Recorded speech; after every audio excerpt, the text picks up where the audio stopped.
Yeah, man. So it's been an interesting time. We had another weather event in our area. We are at our fill for those. I need at least 6 months of like the worst thing I could see on a weather report to be cloudy That would be phenomenal. or like some light rain, maybe some fog, a little bit of fog. But I brought some show and tell today. We go ahead and get that out of the way. Always nice. So I got to get this framed, but I didn't want to wait like a few weeks to show the homies. But Yes. we have this gorgeous Invincible art. That is so Get good. the glare off of it there. Yeah, I feel bad because I don't have the artist on here that I got this from, but it's really dope. I'm gonna try to see if I can figure out who it is before I get it framed. Because that artwork is phenomenal. Yeah, it's really, really good. I mean, you could tell me that this was like an actual cover of one of the comics. Yeah, I just assumed that it was official art from one of the books. I don't think it is, man. I think this is drawn. I think it is. More I look at it, but man, that is really cool. I know, yeah. And I also have another piece that I'll bring in. I have a Miles and a Gwen. That's right. I saw that one the other day. And I almost brought in, I actually got the leather bound of Elantris, Brandon Sanders' first work, his first published work. And that's a really nice, I don't know if you got a chance to look at it when you're at the house, but I didn't see that. It's a really nice, really crisp little presentation. So I got a couple things that I can trickle in and kind of, brag to the homies. Well, homies, this is yet just another reason why, if you have not already subscribed to the YouTubes, then you probably should. For those of you just listening on audio, we still love and appreciate you. I just want you to imagine the dopest Invincible art that you could possibly fathom. And that's what I have, folks. And then if you're watching on the YouTube, you know that's not true and you don't have to put up with me. But it is really dope. It's really well done. It caught my eye immediately. So, and got that from a local artist at a convention here. Always important to, support your local artists and everything. So, that being said, man, what's been going on? You got anything new happening? I see you got a cool shirt. I do have a cool shirt. And it was surprising, like some jackass gave this to me, and I had to get it checked to make sure it didn't have, like, I don't know, SARS on it or anything. Yeah, SARS is a good one because nobody's looking for it anymore. Exactly. Yeah.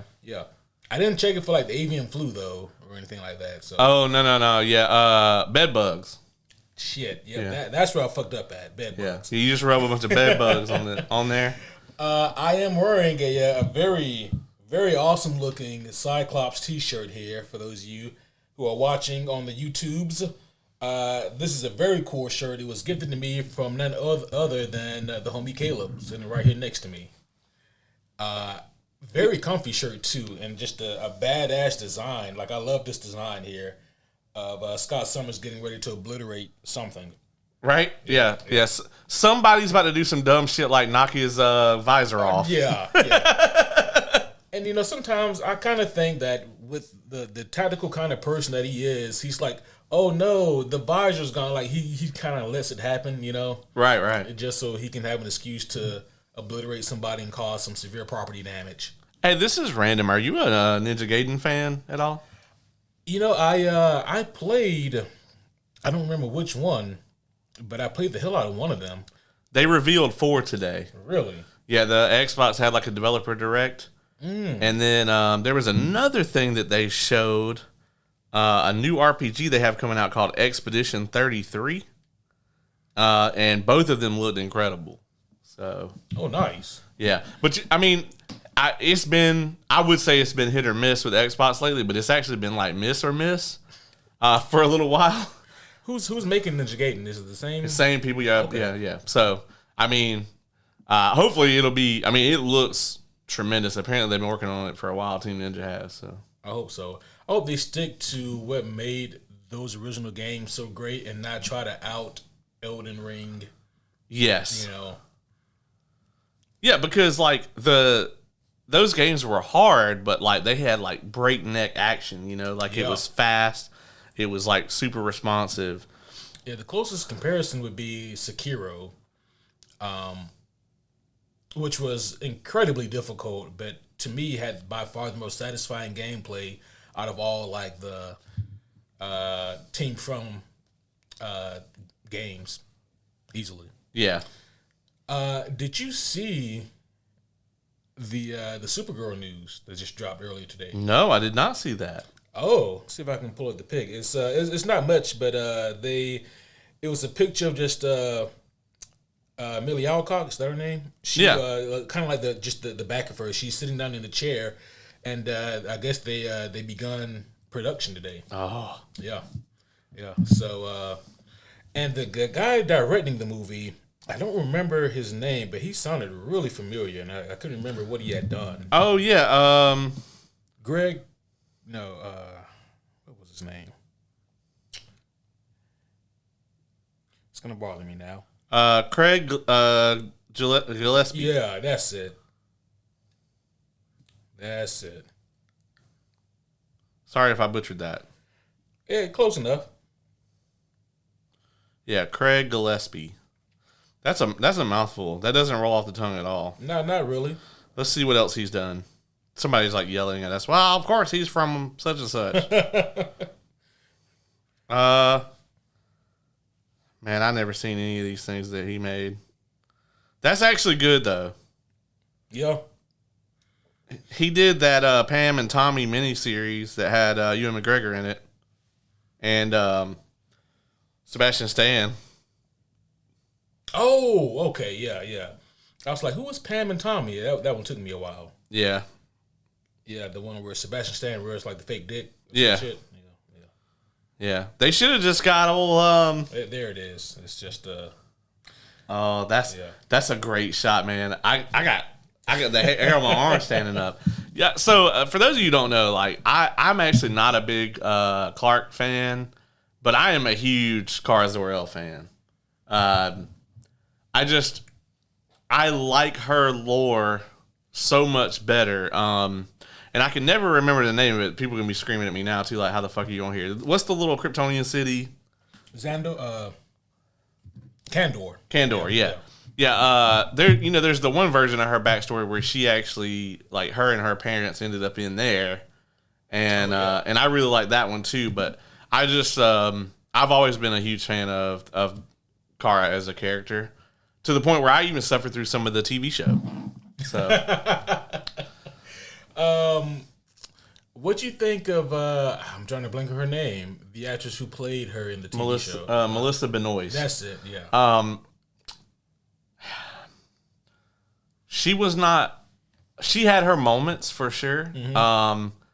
But like with CW, I mean, out of all the CW, like the main 3 CW Arrowverse heroes, which would have been, her and Oliver and then obviously Grant Gustin's Flash. She was the one that most felt like she was just kind of cosplaying. Oh. She just doesn't look right in the suit to me. It just looks like somebody in a cosplay to me. And probably a lot of that has to do with, like, with Barry at least, his is a full suit. It's hard to look like that in a full suit. But when it's just you and you're wearing, like, from the shoulders down, it looked like a damn Party City, may it rest in peace cosplay. And, I don't think she did terrible in the role. Yeah. So. I was never really upset. I mean, I've only seen like handfuls of, moments of her as Supergirl. But, really quick here, we did get another message from the homie. This is the same homie Chris, who we gave a shout out to at the end of the Homie Awards. He gave us the suggestions for the throwback. That's right. Yeah, and so again, shout out to you, Chris. Much appreciated for your recommendations. I still need to put the poll up so we can let the homies decide which of his 3 throwback movies we should do. Listen, to those of you who are big fans of the throwback series, I just want you to know that I bear no responsibility for the fact that is stalled. Okay, the next episode or whatever, I am back on this one, right? Yeah. So I wasn't on the last episode. Correct. I'm back for this one, and the scheduling is not my fault. So I don't handle all that. You know what? We gotta leave that up to the committee. Okay. I only handle fun things here. If there's something you're like, that's really cool, it's probably me. If it's something where you're like, I really hate this, I feel like I don't know if I agree with that. We will get the Throwback series back on track. I've been meaning to put up a message to see when the fuck everyone is available. We got to do that because I think those are very popular episodes. Yeah, against all odds for some goddamn reason. So speaking of popular episodes, see, I have a surprise for you. I told you I was going to flip the script on you a little bit tonight. You did. See, all the homies out there, by the time they click on this episode, they'll already know this. But he believes that we are here tonight to talk about What If Season 3. We're not. For two reasons. Number one, I haven't finished it. Number two is because he likes to do this and catch people off guard. See, a few years ago, he actually subjected the homie Kevin to trying to deduce what was the worst superhero movie of all time using a bracket-style tournament, right? Oh, no. And then a few months ago, he did the same thing to me. And so I have been laying in wait ever since for an opportunity to return the favor. So tonight, we're not going to be talking about What If Season 3. I have prepared for you. You, my friend, are going to deduce the worst character portrayal of a comic book character tonight. Holy shit, you motherfucker. I knew something was off. Yeah. When we sat down, I was like, something's fucking off. Something feels wrong. Something feels wrong. He don't have What If Season 3 energy. Yeah. I'm like, he didn't just watch the same shit I watched. No, I didn't actually. I've seen a little bit of it, but I haven't seen all of it. No. Nope. So that'll probably be the next episode you guys get. But for tonight, it's very rare. He's always super prepped. You'll see me not prepped on here sometimes, and I'm just spitballing. But tonight, we are going to see the completely unprepped Q. He has no idea what's on this sheet of paper in front of me. There's no way he could possibly be prepared.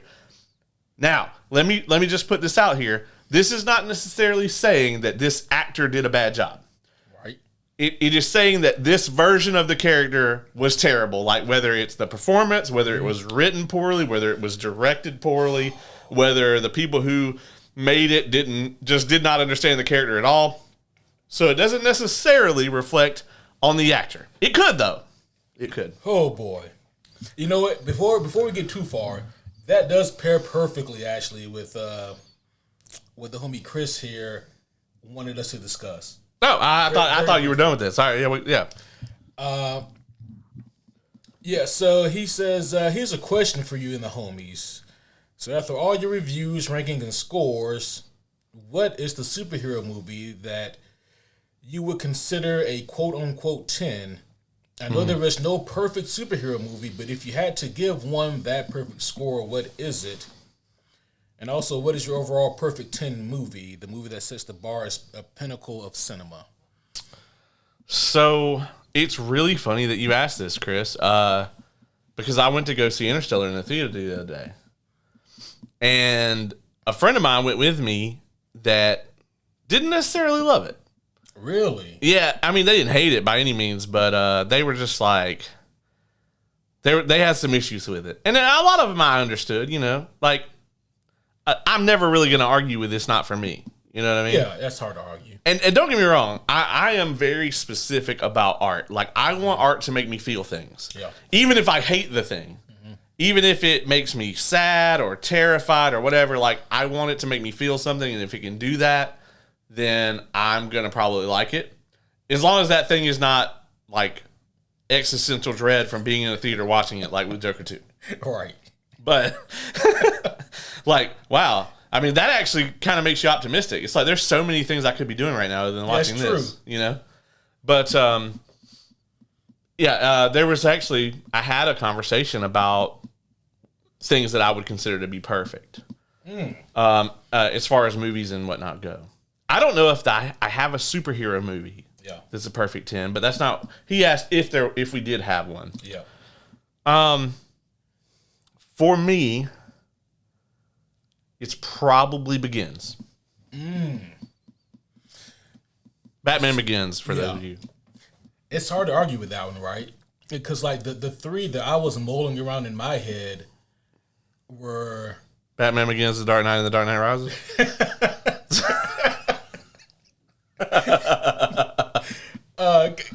close. It was Winter Soldier, Logan, and The Dark Knight. And the issue that I had trying to square that was that they're all undeniably excellent movies, but they're also all sequels.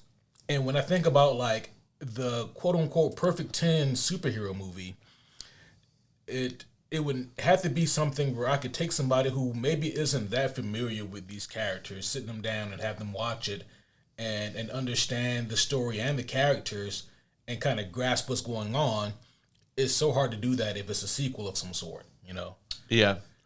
It's like Deadpool and Wolverine requires you to know at least a decade of really meta shit. Like, my mom tried to watch it, and she actually likes the first two Deadpool movies. Okay. I don't think she really understands them. Yeah. But she thinks they're funny. But that one, she just had no idea what was happening. And I was like, I bet you don't. I never thought about that, but yeah, that makes sense. Because, like, you have to understand so many things to get that movie, you know? It was specifically made for, like, hardcore fucking comic book movie nerds. Thankfully, there's a lot of those now. I was going to say millennials. Yeah, you're damn right, yeah. It's probably begins for me, man, because I just think there's none of that movie's wasted, right? Yep. The Prestige came out around that same time, and that to me is the only what I consider to be technically perfect movie that I've ever seen. Man, so Christian Bale, he's scoring high with you today. Yeah, I love Christian Bale, man. Yeah, for sure. He's probably he may be my favorite actor. I'm not entirely sure. This is off topic, but you know the other thing that I realized when I was watching Interstellar? What's that? Matt Damon has a hell of a time with airlocks. Like, airlocks just be fucking him every time he goes to space in a movie. He should just stay his ass at home. Yeah, he's probably like, oh, do I go to space in this movie? Cool. All right, well, let me see where the airlock blows me up. Yeah. Yeah, his agent's like, go to page 48. Yeah, twice seems like a lot of times for that to happen. It kind of does, right? You know? Yeah, like it's kind of like Uma Thurman and John Travolta. It's like they have 2 dance scenes together in 2 different movies, and like that's not a lot, but it is a lot. It is a lot, yeah. Absolutely. I think for me, like my perfect 10 movie, I think is a little bit easier for me to square because I have scored one movie of 10. Yeah, that is Judas and the Black Messiah. Just a phenomenal movie, top to bottom. Hell, maybe in light of recent events in this country, more relevant than it's been since it came out. Yeah, yeah, I'm right there with you, man. It'd be hard for me to not give that a 10. The performances in that were just phenomenal. Yeah, I agree 100%. It would be hard for me to not give Django maybe not a 10, but it's very high. To me, it's definitely the best Tarantino movie. I think so too. Like for me, it's close between that and Pulp Fiction. Pulp Fiction to me, we don't need to get into this, but I do think it is a little overrated. Like, I get it. Mm-hmm. I like people will be like, no, you got to understand that this is happening. No, I understand. I don't think it's as clever as everyone else seems to think it is. I think it's overrated in the same way that like, and this isn't me comparing the 2 movies. I think it's overrated in the same way that like The Godfather is overrated. Yeah. Where it's like, it's hard to live up to that kind of hype over the years. It's like the fish grows bigger as time goes on. Yeah. You know? So I think they're both obviously phenomenal movies. It's just that it is very hard to fill those shoes that have been set by the people who love those movies, you know? Yeah, I mean, to say that something is perfect to me, like with The Prestige, is there's not a frame in that movie that's wasted. I'm with you on The Prestige, by the way. Yeah. I mean, every single moment of that movie, there's no drag in it. Every single moment is crucial. Like, and you know, that comes down to just, it was an amazing edit. Oh, yeah. You know, and then also the fact that you have, you know, Scarlett Johansson, you have Christian Bale, you have Hugh Jackman, Michael Caine, and they're all killing it as they do. So, yeah, man, not quite, but that movie is almost old enough for the throwback. Don't say that. That hurts. Ooh, that got me. All right. Got me just a little bit right in here. We will watch it on the throwback at some point. In the next 4 years we can do it. Yeah. That hurts. I know, dog. That one stung a bit. Just wait till we watch like Inception on the throwback. See, that's like if I was a full grown adult when the movie came out, I'd never wanted to be on the throwback. Right? Just for my pride. Revenge of the Sith on the throwback. You have to wait a while for that one, though. It has to be 30 years for a major franchise. Yeah. If one of y'all gonna fuck around and get an Ewok movie, though, if anybody lobs any more bombs in this war. Oh, no. Yeah. Thank you for that question, though, Chris. That was an excellent topic. And I actually think we talked about possibly doing a a Perfect Tens episode or something like that. We toyed around with that idea. Yeah, maybe doing like things we might consider to be a 10. Right. Yeah, because there's only been 1 10 on the podcast, and that was like a unanimous 10, and that was for Judas and the Black Messiah. And you can go ahead and count me in on that too. So all three homies, 10 10 10. 10 10 10. The Olympics. That's right. And yeah, man, it's hard to argue with how good that movie really was, but there's a lot of them out there. It's hard because like The Martian, right? I love that movie. I don't know that it's a 10, but I really love it. And I think it's well put together. Yeah, and it also depends on what's your criteria for a 10, right? Because I really want to agree with you on Batman Begins, but I think I would be inclined to if the highs were as high as it got in that trilogy. Right, yeah. I mean, obviously, it's easy to go, all right, Winter Soldier is still the bar for an MCU film. Mm-hmm. But the highs in that movie aren't the same highs that you get in Infinity War or Endgame or even No Way Home or Guardians 3. I mean, I think there's higher highs in those movies, but those movies also are missing things. Yeah. So, yeah, I mean, it really comes down to what you consider a 10. Because to me, other than The Prestige, it's hard for me to consider anything to be perfect. Yep. And even then, if someone else thinks it's not perfect, then I still understand, But I consider that movie to be perfect. But outside of that, it's I could never give anything a 10 if I don't think it's perfect. So to me, a 10 just means that it ticked all the boxes for me. Yep.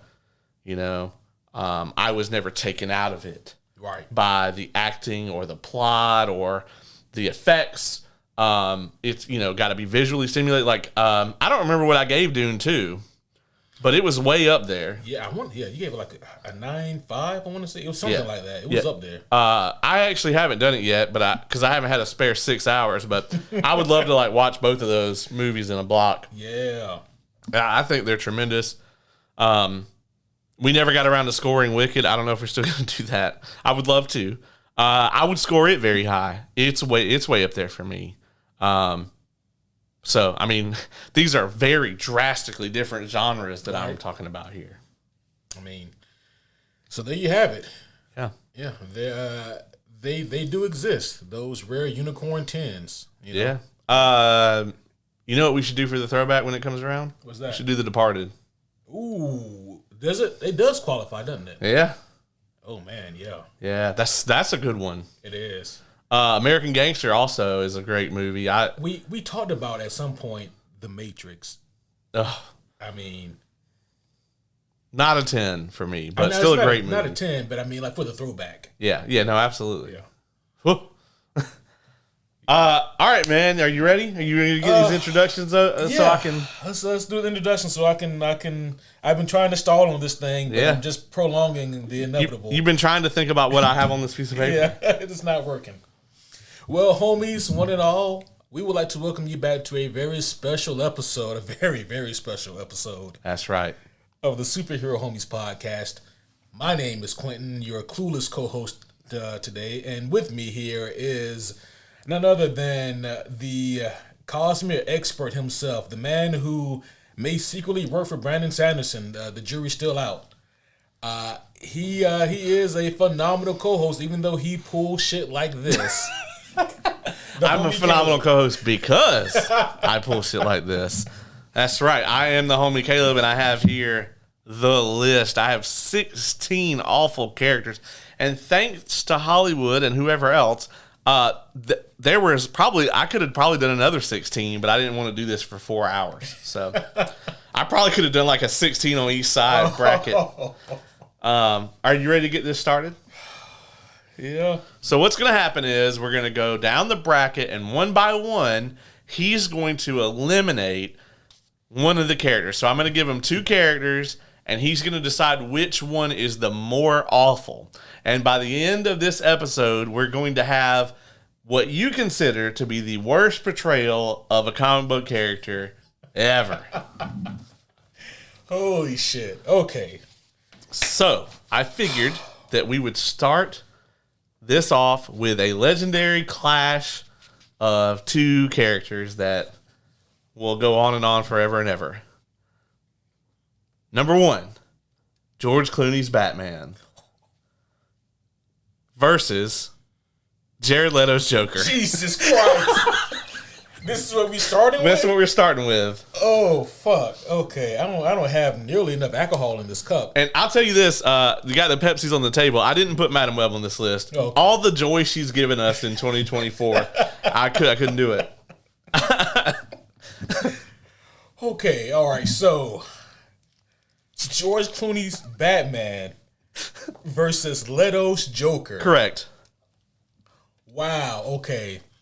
When I think about Clooney's Batman, I think about the fact that he tried to do his notorious George Clooney head wiggle, but he couldn't because of the cowl, you know? And so it just kind of felt even more stiff and awkward. It was so clearly just George Clooney doing a favor for Schumacher. And may he rest in peace. May he rest in peace. And holy shit. And it's so weird, right? Because when I think about Clooney, man, I think that there does exist a universe where like someone wrote a good script for that movie and he actually prepared to play Batman and he probably wasn't awful. We just don't live there. We don't live there. I mean, he's very believable, Bruce Wayne. He is, right? Yeah, like, because he's got the charm for it and the gravitas of a Bruce Wayne, you know. So yeah. He could pull off the Bruce Wayne part without even really trying that hard. Like, there's the one scene in Batman and Robin where he invites a date over to the house. It's actually one of the few scenes that I think is genuinely funny in that movie because they're having dinner, him and this date, and they're sitting on opposite sides of this long ass table in Wayne Manor. Yeah. And I think at one point, like, she asked for the salt or something, and he gets up and walks all the way down there. Like, it's some crazy shit. Some, like, Lego Batman shit. Yeah. And, but no, I say all that to say that he was at least a very convincing Bruce Wayne. His Batman, unfortunately, was exactly the same as his Bruce Wayne. Never leave the cave without it. Oh my fucking God. Like, I have so many questions about the bad credit card. You know there's no limit, though. It can't be a limit. But also, like, you have to give information in to get a credit card. What? How? I mean, that movie is so bad that his performance really, it's not, it is like a high problem, but it's not like... It's not like if you fix his performance, the movie is somehow magically better. No, it's not. You know? It's not in the top 5 concerns. Yeah. As a matter of fact, it may even, if his performance had been great, it probably would have made the movie worse. It probably would have. Because it would have, at least it's just an even keel of bad. Right. You know, if you put that one centerpiece in there, everything else is just going to feel more awful. But then you juxtapose that with Leto's Joker. And that Snicker was a better Joker than anything we got out of Leto. Oh, I mean, I was so excited to see that 2016 David Ayer Suicide Squad movie when it first came out. Release the Ayer cut. I was excited because, man, this is the first time that we not only get to see the Suicide Squad, but we get to see Joker and Harley on the big screen together. This should be phenomenal. And it should have been. David Ayer was at Comic-Con, and he brought the first trailer when I was there, and so I was incredibly hyped for this. And I think he wanted to do a good job with it. I think he put a lot into the movie, but I think it just came off horribly. Yep. Especially this aspect of it. Yeah. And they had Assault on Arkham. It came out like a year or two before. They had Assault on Arkham, which if you guys haven't seen that, it's tremendous. I mean, it's a phenomenal Suicide Squad movie. It's an animated movie. Definitely go check it out. And they just kind of made an awful version of that. Like I wish they made an awful version of that. they made it was like the Flash movie adopting Flashpoint Paradox. I think that this is even less of an adaptation. Yeah. Because like if they made the 2016 movie and a loose adaptation of Assault on Arkham, then we would have had to have seen some conflict between Harley and Joker. Right. Yeah. And there was none of that here. No. And Batman would have showed up. And Batman would have been there. Now, that would have been a tremendous reveal had they done it right. That post-credit scene Yeah. is still the best Batfleck scene. That was tremendous because you see him switch from Bruce Wayne to Batman. Yes. And it's so good. Yeah. Yeah. Jared's his one sparkle of hope and decency is for me what he did with the Snyder Cut. Yes. Oh wow. That and that alone gives him the edge over old Batman there from. So Leto's Joker is safe, Yeah. and George Clooney's Batman advances. Yeah. All right, that's what you want to do. All right. That was rough. Jared Leto might have another shot. He could. Okay. All right. There you have it, folks. So George Clooney's Batman advances to the next round. Are you ready for the next set? Probably not. We have Dane DeHaan's Green Goblin versus Joaquin Phoenix in Joker 2. Oh.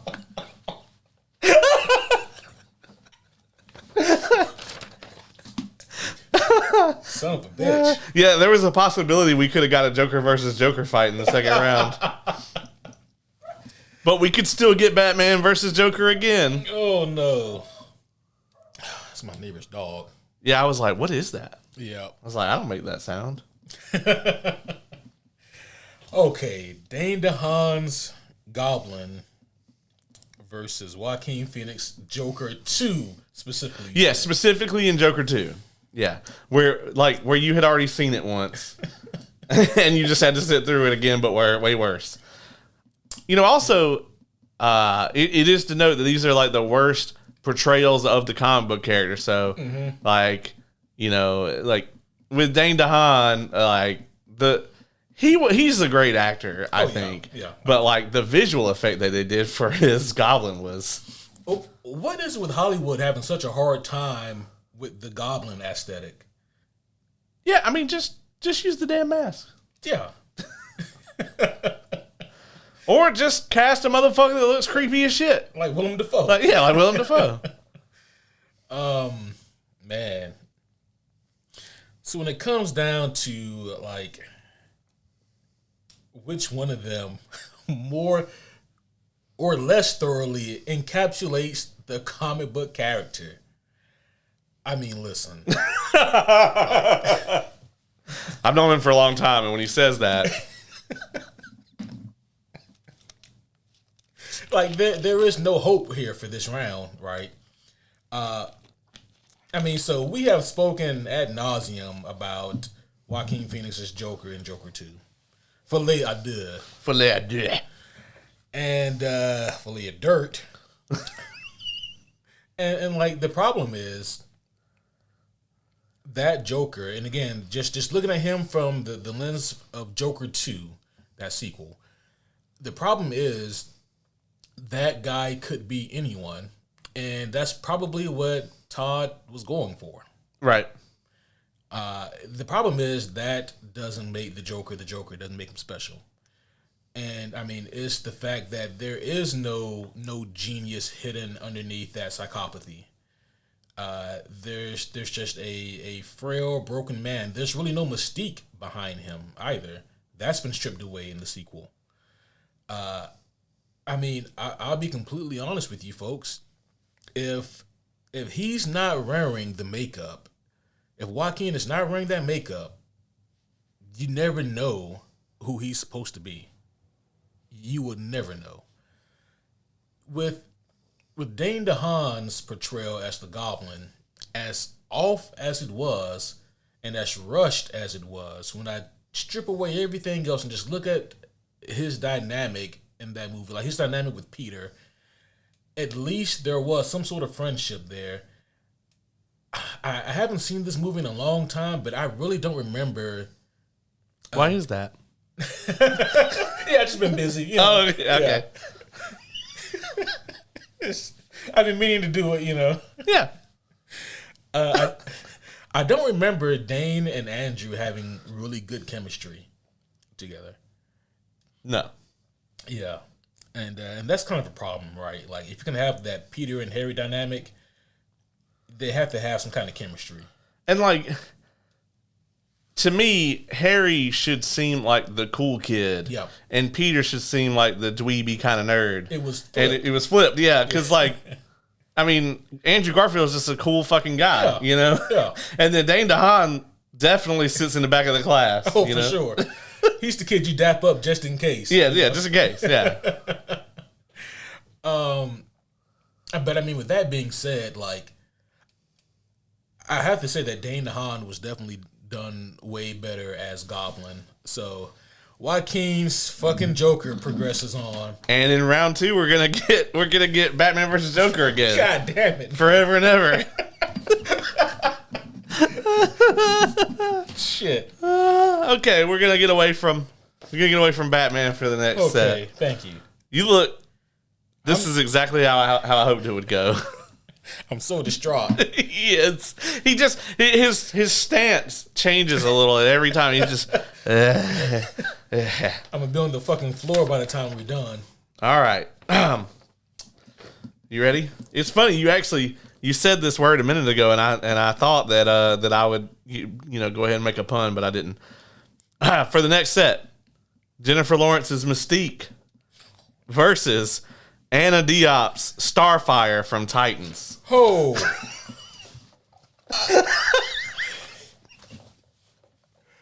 What am I supposed to do with this? You didn't think I was going to go after that Titans? I was hoping not. How could I not put that Starfire in here? I was like, surely Caleb will express some sense of mercy upon me. I didn't put Madam Web on there. Oh, boy. Okay. Anna Diop's Starfire versus Jennifer Lawrence's Mystique. Yes. You sure you didn't mean Rebecca Romaine? No, I'm sure, yeah. Okay. No, her Mystique was awesome. I wouldn't put it on there. Yeah, I know. I was just hoping maybe. This is great. Being on this side of this is amazing. I see why you did it. Okay. See, I couldn't do the movies because it'd be like the same list. You all right? Yeah. Like yeah, Fan Four Stick or Dark Yeah. Phoenix is going to win. Again. Yeah. Wow. Craven wasn't on there last time. It would have a shot. It probably wouldn't get the W, but it would have a shot. You know? Joker 2 didn't make the cut either. Oh, yeah, no, that wasn't out. Yeah, no. Yeah. So both of those would be... Some of those movies are coming off that. Yeah. Okay. Wow. Anna Diop, her Starfire. I don't know if anyone who worked on that show had ever seen the Teen Titans cartoon. I don't even know if they knew the Teen Titans had a comic book that they could have referenced. They might not have known they had a cartoon. Yeah. That they could reference. I mean, in hindsight, we all should have known from the fuck Batman thing that they really didn't know what was going on. Yeah. nothing about that show really fully tracked or worked in any regard. We wanted it to, Yes, but it just didn't. It didn't. They, and I saw 2 seasons of that, and I still couldn't tell you what they were going for. I'll be honest. I think they just put that shit out to get people to watch Go. Because like that's playing the long game. Yeah, because like you watch the original Teen Titans, you're like, this is amazing, and then they come out with Teen Titans Go, and you're like, this is trash. This is fucking trash, and then they come out with this, and you're like, all right, well, Teen Titans Go it is. I'm really sorry. Right. At least there were some funny moments in Teen Titans Go. Yeah. Usually when they didn't take itself too seriously, you know. Well, Teen Titans Go never took itself seriously. Well, more so when they were not afraid to poke fun at that, you know. I love like their Snyder rendition. Yes, it's fucking phenomenal. Man, I'm trying to think of like what good here I can say for Starfire. I fucking got nothing, man. And it's not on the actress, because I've seen her in other things. Yeah. She's really good. What she was given to work with was just so bad. I mean, from costume and makeup to the actual dialogue she was given to her characterization, nothing about it really said Starfire. And the problem is, like, I can see her actually pulling off a good Starfire had she had some competent writing behind her, but there was none. It's like, okay, Mr. Corn Sweat, you're gonna be playing Clark Kent. He's also Superman. He is from outer space. He's the Man of Steel. Now, if you'll step right over here to a wardrobe, we're gonna put you in this Yoshi outfit.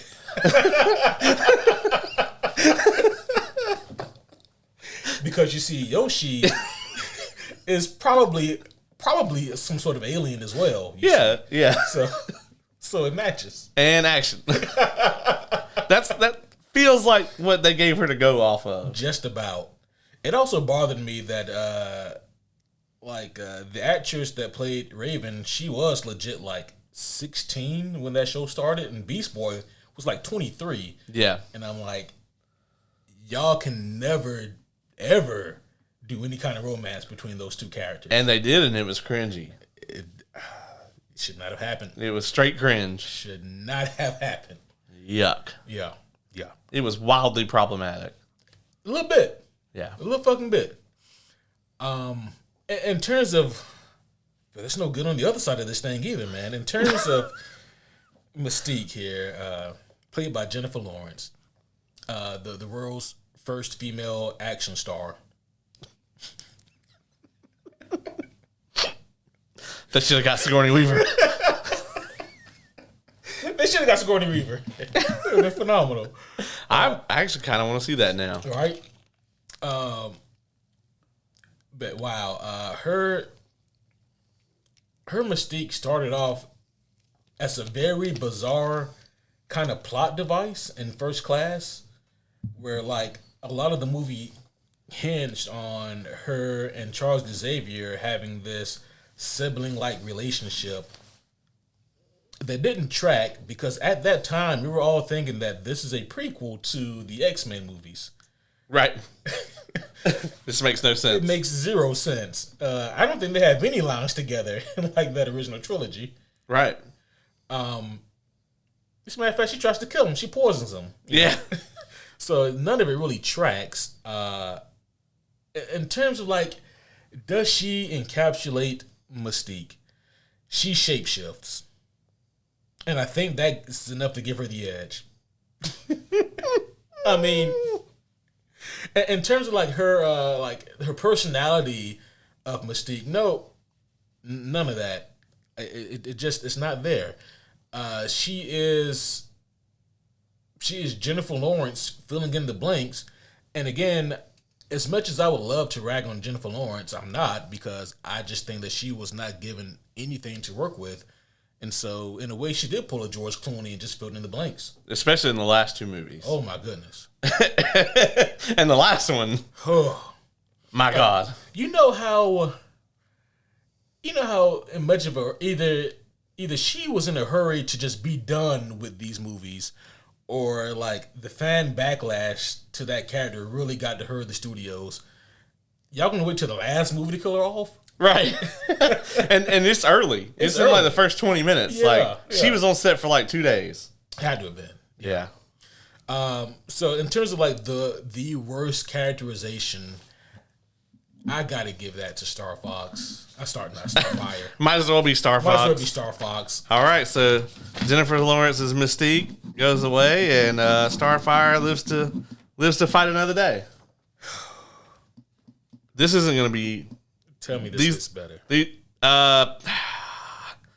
Yeah, bro. I don't think so. Actually, this one's probably going to be easier than the first three. That's something. I guess. Okay, the next set: Oscar Isaac's Apocalypse versus Toby Kebbell's Doctor Doom from Fan Four Stick. Oh no. Oh man. Not again.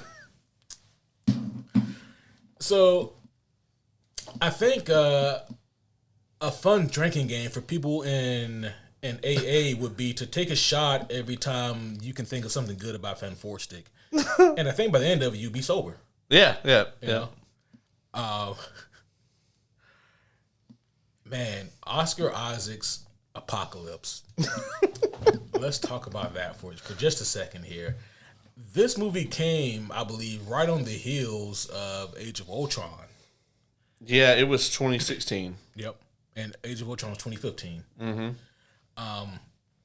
And the issue is that, like, everything that they kind of tried to do that was cool with Apocalypse had been done way better with Ultron. Yeah.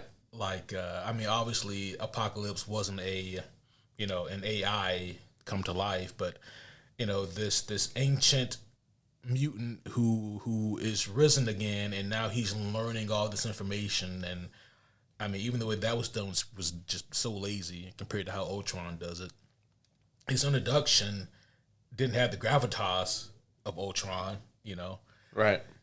And, or Apocalypse. Or Apocalypse, yeah. The design of the character, my fucking goodness. Ivan Ooze. Ivan fucking Ooze, yes. This selling lean to the Power Rangers. This is what this motherfucker was. And it took all the X-Men to take him down. Gotta get those drug dealers off the streets, man.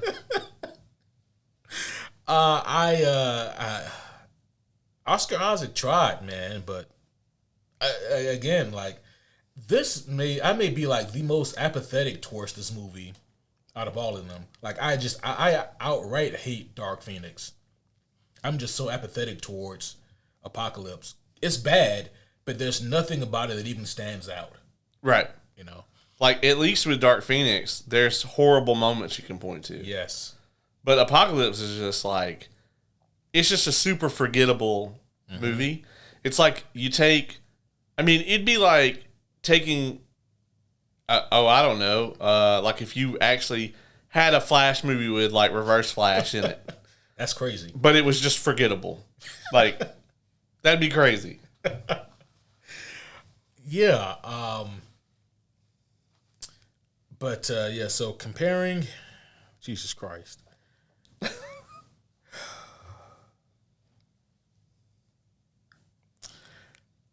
I gotta say, look, Apocalypse was done better than Doom. I mean, and yeah, I'll go ahead and give you guys a spoiler. I don't know what could beat Doom in this. Yeah, that's fair. That's fair. I don't know. I might have you. I might got you, bro. Don't you worry. It's like when they were making Fan Four Stick, it's like somebody in the studios came up to Josh Trank and was like, "Hey, so just remember, we got to use Dr. Doom as the bad guy." And he was like 80% done with the movie. And he was like, "Ooh, Dr. Doom?" Yeah. And so he pulls out his phone real quick, types in Dr. Doom. Starts reading. Yeah, I got it. Yeah, I can do this. Oh, this is unrelated. Yeah. No problem. All right, we're gonna give him a green cloak and have him.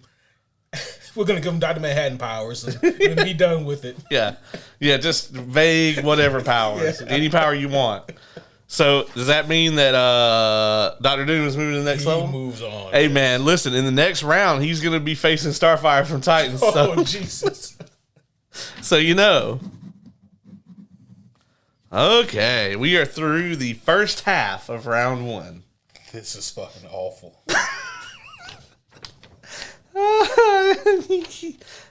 This next one's not going to be any easier. This is going to be awful. I got some deep cuts in the second half here. No. But not in this one. This one's pretty standard. So the next one is Jesse Eisenberg's Lex Luthor versus Ryan Reynolds' Deadpool from X-Men Origins Wolverine.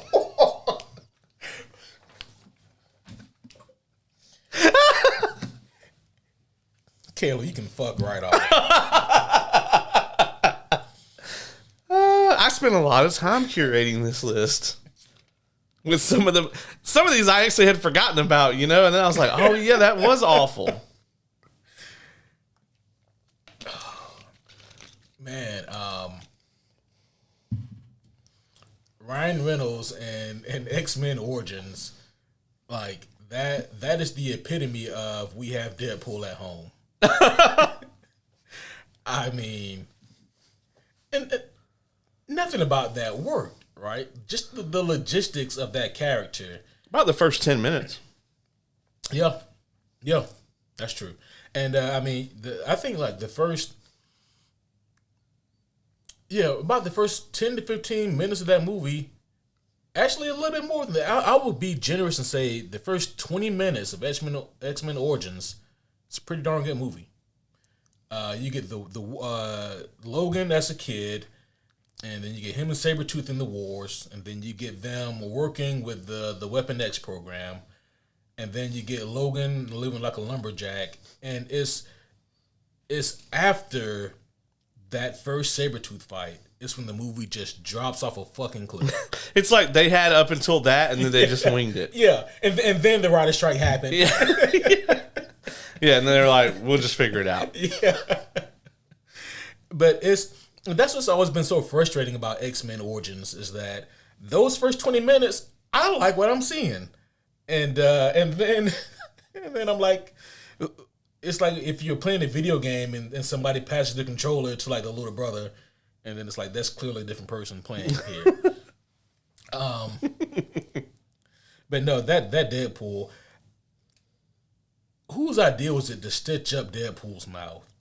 Right. I mean that alone is asinine. You know when Ryan Reynolds read that script, he was just like, "Are you fucking serious?" Yeah. I'm surprised him and Hugh Jackman couldn't get that changed. Right, between the both of them. And then, how did his Baraka-ass swords even work, Yeah. Because, like, his swords were, like, you almost can't see, but they were, like, 3 feet long. And they came out of, like, his wrist. Yeah. I'm like, where does he store them? Yeah, I mean, does it do some, like, connect shit? Like, when it gets to his elbow, it just bends and goes. It was fucking weird. When he pulls them back in his arm, they break down into like little metal piece, like liquid metal, and then it reforms when he. They gave him Cyclops vision because they said, "Fuck it, why not?" And we need a reason for this tower to be falling apart. Yeah. Because it's gonna look phenomenal when the CG's done.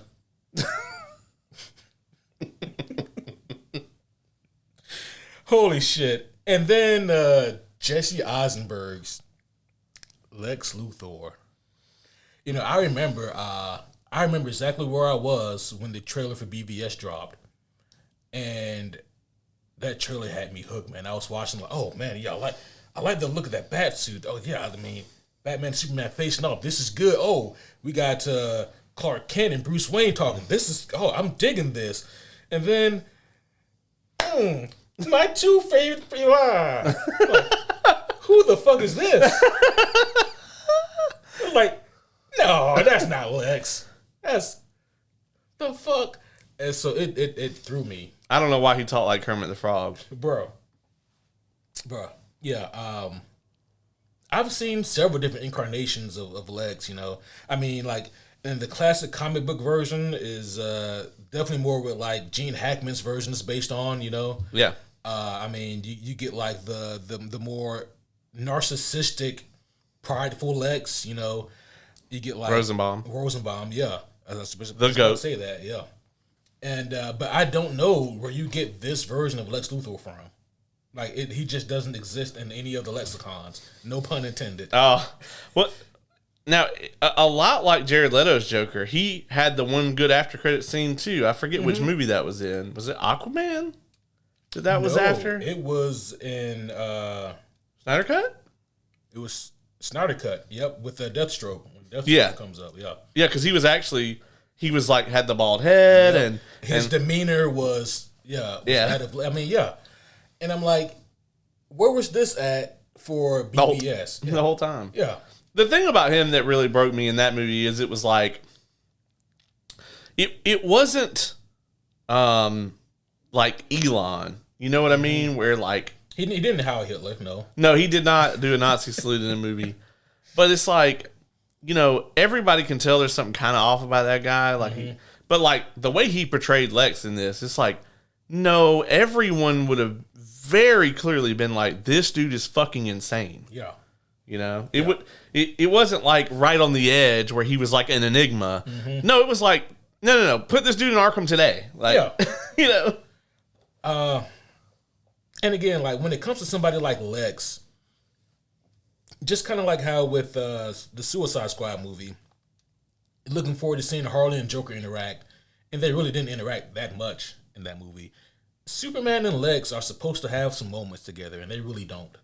Right. And so I can't even gauge what their chemistry was because they don't even get the chance. He has about the same amount of time with Supes as he does with Bats. I think a little bit less. Yeah. You know? And so it just doesn't mesh, man. And there's really nothing about this Lex that speaks to me. Like with the other incarnations of Lex Luthor, you understand why he's doing what he's doing. I have no idea why Jesse Eisenberg's Lex is doing any of this. Right. I mean, thanks for giving me an evolving doomsday, you know, for a couple minutes. But like, for why? Yeah, but why'd you do it though? You know, because he was clearly going to destroy everything. Yeah, yeah. And he's going to start with you if Superman wasn't there. You know, right? But man, comparing that Lex Luthor to that Deadpool, which one is objectively worse in terms of comic book accuracy and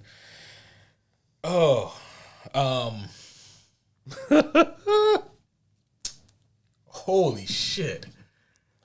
I by the thinnest of margins, Deadpool advances. He is slightly even more off tilt than Eisenberg's Luthor. Wow. I knew that was going to be tough. That's a great matchup. Oh, my goodness. This next one is just pure awful. You said that about all of them. Yeah. No. I mean, this one is on another level. This one is on its own. As a matter of fact, I'm just going to tell you the last three here, the last three brackets, I think they're all like one tier of awful up from the first five. So for the next bracket, we have Arnold's Mr. Freeze from Batman and Robin versus Mark Pillow's Nuclear Man from A Quest for Peace. Motherfucker.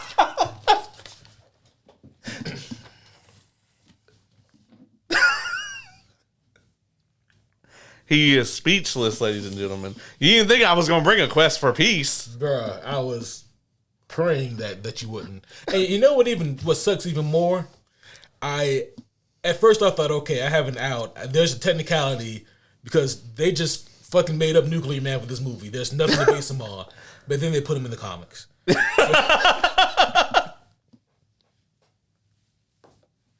fucking sucks. Okay. Okay. All right. Yeah, that movie's like 50 years old. Okay. You know, Nuclear Man. They, even the name, bro. It's just like, we got to come up with somebody who can fight Superman. Okay, well, we're 4 movies in, and there aren't really that many people that can fight Superman. Right. Shit. Somebody in the back said, "Why don't we try Brainiac?" And they threw that guy out the fucking window. Yeah, it was the meme where they kick him out the window. And they're like, anyways, now that fucking guy's out of here, are there any good ideas? And somebody else spoke up and said, "What about Bizarro?" And they threw him out the window and said, "We'll take part of that, right?" Yeah. And but we're gonna flip it, and we're gonna do our own thing here. We have to put some Cold War shit in there. Absolutely. This probably came out. When did Quest for Peace come out? Was it 74? It was way after the 70s. It was in the 80s. Oh, right, because 78 was the original Superman? Yeah. So it would have been probably like 86. Yeah, I want to say 86, yeah. The reason I was thinking that is because it probably came out around or shortly after Rocky IV, which was also a really big movie that was made around the Cold War. Right. And Rocky IV was goofy, but it had major success with this Cold War dealings in this movie. Whereas Quest for Peace, I'm surprised this made it to theaters. Right. Straight to VHS release. Did they have VHS then? Straight to Laserdisc. Yeah, and yeah, good question. They were close to it, close enough. Fun fact, I believe that the Supergirl movie, I know the Supergirl movie came out after this. Dear fucking Lord, I hope that none of that's on here. I couldn't subject myself to that. I had to watch clips from Quest for Peace. Oh my gosh. For this. I suffered to bring you guys this episode. So, did you watch the iconic fight in the dumpster between, you know? Yeah, absolutely. Yeah. Phenomenal stuff. Yeah. Next level. Riveting. Oh my gosh. Christopher Nolan wishes. Denis Villeneuve can even pull it he off. could never, even at his best. I mean, Nuclear Man is there's just simply nothing there with this character. I mean, I don't know who played him, but that poor guy, they told him, "Hey man, we got a huge role for you. You're gonna star opposite of Christopher Reeves as the main villain in a Superman movie." And he was like, "Oh fuck yeah, I'm out of here now." That's right. And then this Nuclear Man, and it's just such a goofy movie, right? By this point, the Superman movies had just become these goofy ass movies where, like, it was to the point where it seemed like even Christopher Reeves was thinking, okay, if you guys aren't going to take this serious, then neither am I, And so, I mean, Christopher Reeves, he is a great Superman, but even by that point, he was phoning it in. Nuclear Man, he's awful. He's just absolutely awful. When you try to look up like Quest for Peace on Google, the first thing that like shows up in like the recommended searches is, why did Christopher Reeves agree to be in Quest for Peace? It was so bad for him that he didn't even come back for Supergirl. What's really awful for Mark Pillow that plays him here is like he's only in 4 things. Oh wow! On his IMDb, and I've never heard of the other 3. Goddamn! When you're known for has Quest for Peace, that's like the first thing that pops up. Yeah, no wonder you can't get a job. Right. Richard Donner, he was the man. There he is. Oh my gosh! And that outfit, bro. And they thought they was cooking with that outfit. Yeah, they really did. They were like, Hulk Hogan's going to see this and be like, yeah, brother. Oh, Hogan's probably like, they offered me the role of Nuclear Man, brother. Yeah. Yeah, they only wanted to pay me $6 million. Yeah. So I said, it's not going to work for me, brother. Yeah, it's not going to work for me. And then they wanted me to lose to Superman at the end. I said, I can't do that job, brother. I got to sell out the garden.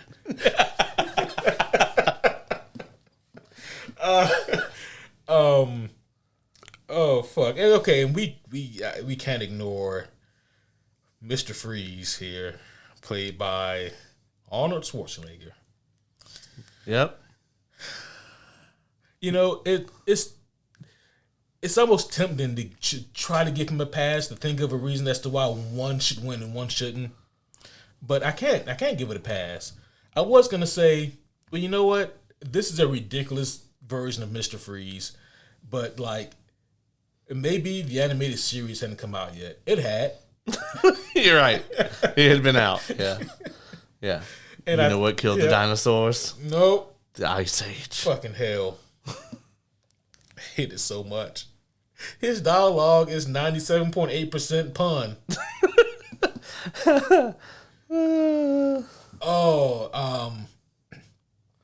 You forget that he even has a wife that in this movie that he's fighting for until like the last 2 minutes. Yeah, like the scene at the end with like Alfred and him and all that is actually like quite good. Mm-hmm. Like if we had gotten like the animated series Mr. Freeze, and then at the end like it ended the way this movie ended, it would have been like Oscar nominated. Bro. Like, oh yeah, and that's what I mean, right? Like they had a blueprint they could have followed. Yeah, because I think Heart of Ice. Yeah, I think that episode it won like an animated TV award of some sort because it was so good. And I mean, and it just redefined the character of Mr. Freeze. And they were like, "Oh yeah, but we're gonna do this thing over here." Yeah, like we watched the episode that you guys were talking about, and he doesn't make any puns. Yeah. Like, I mean, even when he's got Batman like captive, he's like, "Listen to my words, Batman. You may find them chilling," and Batman's just like, "Come on, man. Right. Fucking kill me. Let me the fuck out of here." Oh shit. That's why they had to give George Clooney and Chris O'Donnell like the bat skates and shit, is because they were going to subject them to this bullshit. So they're like, well, you guys can't take yourself seriously either. Oh shit! We just can't leave this goddamn movie alone. No. I could have put several characters in this movie on here. You could have put all of them. On pretty here. much all of them. Like Alfred is the only character in this movie one that could not be on here. Right. We've never gotten a bad Alfred. Never gotten a bad Alfred. I wish we said the same for Gordon. Oh yeah.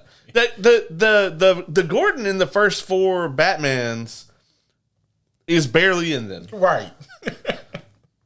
He's barely an entity. Yeah. But okay. They could have gotten like John Candy or somebody to play him, and it would have been all the same. Yeah. All right. So unfortunately, I have to pick one of them. One of them has to be better than the other.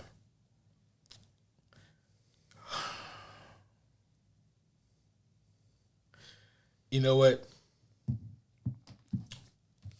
As much as this pains me to say,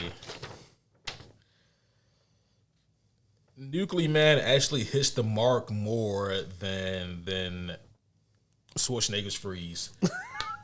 Because there is more to fuck up with Freeze, and they don't even get close to hitting any of it right. So Freeze goes forward? Freeze goes forward. Oh, amazing. Amazing. Nope. Just when you think you suffered enough. I think I have. You have not. This next one is probably the worst one on here. Okay. All right. Yeah, I'll let you get a drink here before we go to this next one. The next matchup is Corey Stoll's MODOK from Ant-Man 3 versus Brandon Hernsberger's Clayface from Suicide Squad Issachar.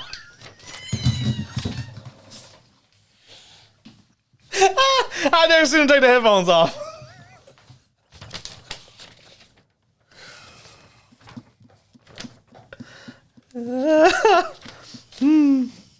How you feeling?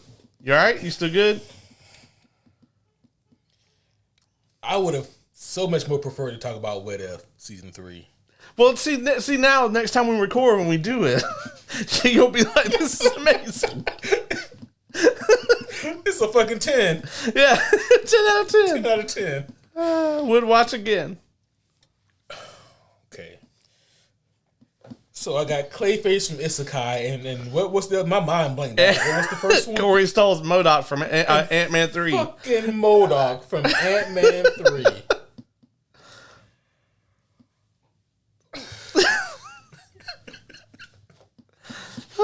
I just also while you're stewing over that, I just want to point out that our last matchup in the next round, Ryan, the Deadpool from Wolverine's Origins, is going to go up against Arnold's Mr. Freeze. Oh no! So can't wait for that, folks. If you guys haven't seen Suicide Squad Isekai, don't. There's no way I couldn't include at least a character from this. I could have included several. You could have not included it. You actively chose to. I damn near could have got 16 from it. You could. I could have pulled all 16 from there if I really wanted to. I have to reach, but not for many. Yeah, not far. I couldn't put the Peacemaker on there because that Peacemaker is awful, but he's also perfect. I can't explain why, but he's also perfect. Okay.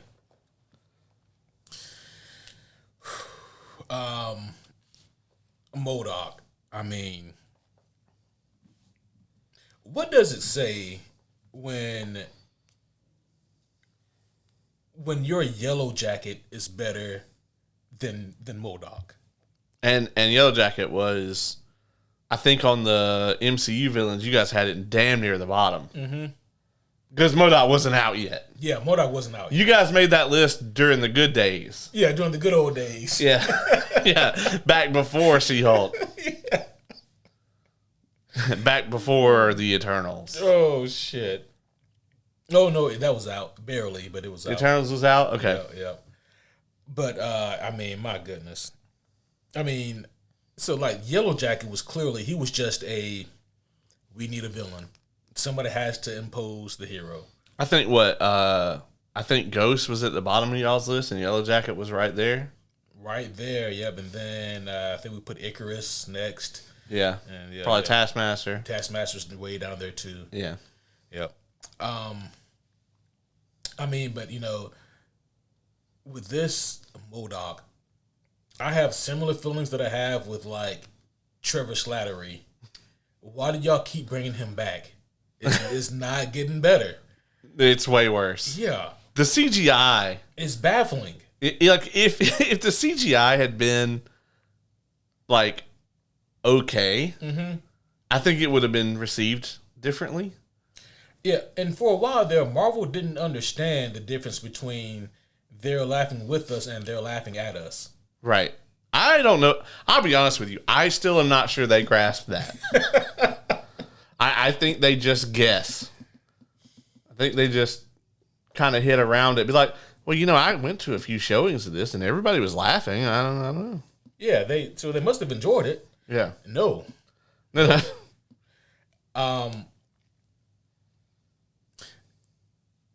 MODOK could have been entirely left out of this movie, and I think it would have helped. Yeah. If anything. It makes the movie immensely worse. It does, right? Because if you think about it, we have Kang, and like if nothing else, Jonathan Major's performance as Kang worked for me in that movie. His performance worked. Right. But it's very serious and it's very kind of grim, and you can kind of buy into the story they're telling with him. And then you bring in MODOK and put him right next to him. They did that with so many characters in that movie. Oh my gosh. And then you have Kang interact with them. Yeah. And I'm like, this isn't elevating MODOK, it's lowering Kang. Right. And again, there's no reason for Kang to keep this thing around. No, absolutely no reason. And until we find out that apparently all of the ant people can beat him. So, Right. Without their powers. Without their powers even. Yeah. I mean, nothing about this MODOK works here, I mean, and don't get me wrong, yes, MODOK was always meant to be fucking goofy imposing Big Goofy. I mean, look at him. Yeah, right. He's a giant head in a chair with baby limbs. And by the way, they made MODOK the main fucking villain in the Avengers game, and they wonder why it flopped. Right. Right. Sorry, MODOK, but and then Clayface and Isekai.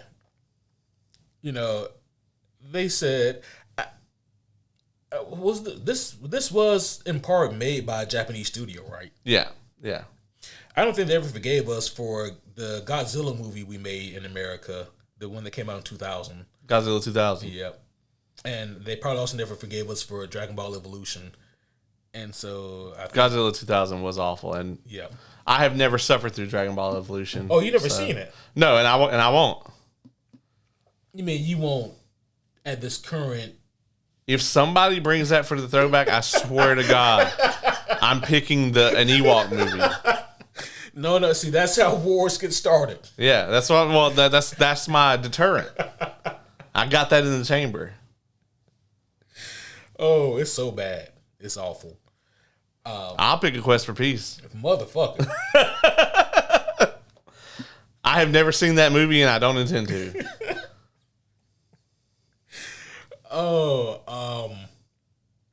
But Clayface and Isekai, it was like they said, you know what? After all of our franchises that America has fucked up, I think we owe them at least one. and they were like, what's American? And then they were like, well, what's more American than Michael Jackson? And so we got Clayface as Michael Jackson, not for a gag, for the entirety of the show. He does dress like and act like Michael Jackson the entire time. The whole time. And no one says anything about it. Yeah, it's not like it would have been one thing if they did it as a running gag, and like one of the other characters had been like they play it up real big that he played Michael Jackson in a movie. Yeah. And then one of the other characters, like in the third or fourth episode, is like, you can drop that anytime. Right. But none of that ever happens. He's just Michael Jackson. Yeah. Yeah, for no reason. And then on top of that, like, for reasons inexplicably, he doesn't even really shapeshift. It's not that he can't. he does it like once or twice. Yeah. But instead, like you put it, he is the Magneto of mud. Clay Nito. Yeah. And so, yeah.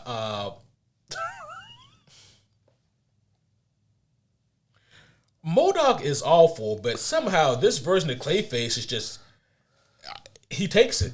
I mean, nothing about this is Clayface. There is no tragedy behind this character. There is no, there's nothing there like that. There is no scary monster there. Like, you don't even feel that intimidation factor. He's just Michael Jackson. Every time you say it, it's still funny to me. I don't know why. So Clayface goes forward? Yep. Oh, man. Let's find out who Clayface is going to fight in the second round. Oh, no. Is that bad? He just got beat by MODOK. This was not as bad, okay? This one's not as bad, all right? Good. Nothing could be worse than that one. Oh. For the last bracket of round one, Peter Sarsgaard's Hector Hammond from the Green Lantern movie, or Finn Jones's Iron Fist.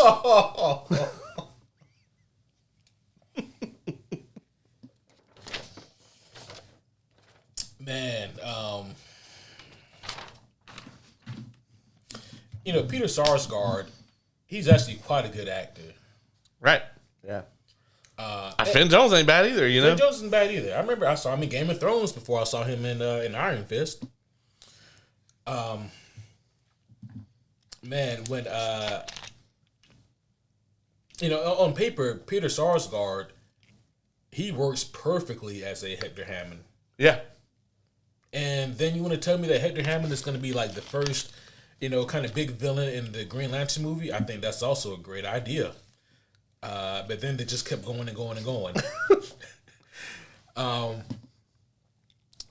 The the Hector Hammond problem is by the time he gets full on like Hector Hammond big head, it's like a cartoon. Yeah. I can't stop laughing every time I see it. He just looks like his head is just turned into a giant ball sack. Yeah, a giant boss, and he's like, ah. And then he gets absorbed by like poop parallax. By Poopalax. Poopalax. It sounds like an off-brand Miralax. Yeah. Oh, did I just hear a new superhero homie branding idea? Oh, no. Are those dick and nips not sitting well with you? Well, try Poopalax. Poopalax. Oh, shit. I mean, yeah, like... But so to compare him, though, to Finn Jones's Iron Fist, you know, I remember watching season 1 of Iron Fist and just waiting for it to start getting good.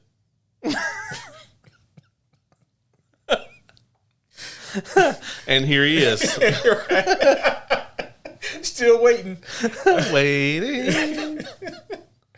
And, you know, I remember having some level of like sympathy for Finn, saying that, you know what, he does have a good point. Like, he did not, they just put him on set and didn't give him any time to do any sort of training. And then, like, before season 2 rolled around, I was thinking about that, and I was like, that is true. He had basically no time for training or stunt work, which is why the fight scenes look so wonky. But that's just the fight scenes. What about everything else? Right. Everything else is really my problem. Yeah. This is when CW was going hot. Like, I'd seen some bad choreography, you know? Mm-hmm. Oh, yeah. But, hell, I mean, you look at, like, early Arrow, man, like, the choreography is never the problem with Arrow. Oh, yeah, not in the early. Yeah. Like, I'd say, like, season 1 of Flash, first 2 seasons of Arrow, maybe even season 1 of Supergirl back when it was on CBS. Mm-hmm. I mean, the production value was actually quite good back then. Mm-hmm. You know? Yeah. For me, with Finn Jones's Iron Fist, it was his character quite literally never grew up. I always described him as being stuck in a state of arrested development, where he was consistently like a 13-year-old child. Yeah. And it just seemed like he never really grasped the reality of the world he was in. And maybe that was kind of the point, but the problem is he never got it. Right. And so it was just frustrating to watch. I mean, Danny Rand, he is very brash, and he can be very thick-headed at times, you know, very stubborn and stuck in his own ways and wanting to do things. He can be a bit immature, but he's not that dense. He's not that immature. And on top of that, he's also very confident. And when it's time to get serious, he's fucking serious. Finn Jones, he just really gave me none of that, man. Especially the confidence factor. I feel like none of the confidence was there that I need in an Iron Fist. None of the swagger was there either. Oh, yeah, no. For damn sure. For damn sure. And then, like, the nail in the coffin was, I didn't like his chemistry with Mike Coulter. No. And it's like, if you're gonna have Iron Fist and Luke Cage, they gotta be like, I mean, they gotta work together. And you never like it was so awkward. Yeah, when they were on screen. It was. You just couldn't see them like hanging out together. None. And then, like, here's one for you. Here's a mental image for you that'll take up some inventory in your brain. In the comics, Danny Rand and Misty Knight, like, they're a couple. Yeah. You cannot see Finn Jones with Misty Knight and the Defenderverse. No, I could see him with Bucky before I could see him with Misty Knight.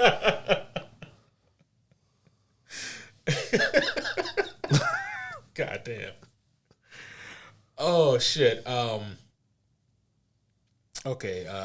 Fuck. Who else was I comparing him to? Finn Jones, Iron Fist versus Peter Sarsgaard, That's Hector right. Hammond. Fucking Hector Hammond. Oh, big head himself. Hector Hammond's problem here also was like his whole beef with Hal throughout the movie. They just needed a reason to put him in there, really. Yeah. And you could tell. The script says. Yeah. And I mean, if we're being honest, Hector Hammond in this movie, he's just another case of nerdy, socially awkward guy gets wronged by protagonist, hates him. Right. You know, and that's what it is again. Every Iron Man plot. Yeah. I mean, but with that being said, man, like it's as bad as Hector Hammond is I gotta say Iron Fist progresses here. Oh, okay. Hector Hammond off the list. All right, cool. So there's our 16. You've eliminated 8 of them. Oh my gosh. Before we move on to the next round, is there anybody that you would have put on this list if you had been making it that's missing? Let's say you have been quite thorough in your goddamn list. I started out with how am I going to get 16 of these, and then I ended with how am I going to pick just 16 of these? A good honorable mention would have been maybe the OG Silver Samurai in Logan. Oh, yep, the Transformer. Yep. I thought about putting both Leto characters on here. I thought about putting Morbius on here as well. Morbius. Or Craven. Craven would have really fit on this list because, I mean, at least Morbius is a vampire. Right. Yeah.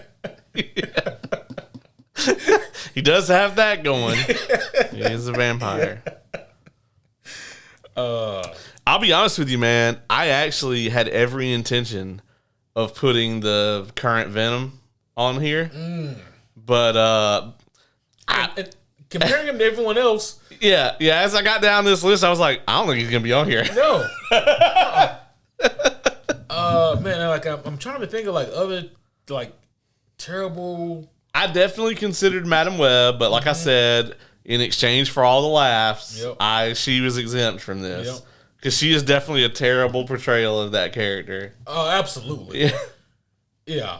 She already won a Homie Award. We don't need to give her any more. I almost put fucking is it Hellcat that Trish is supposed to be in Jessica Jones? Yep. I almost put that on here. That was also. Yeah. I'm like, I need to stop leaning into this. Yeah, that was one of the few big misses of the Netflix Defenderverse. So there were some options. I could have put every Fan Forstic character on here. Bruh, you really could have. Oh man, what was his not Cottonmouth, but the guy who ended up being the big bad.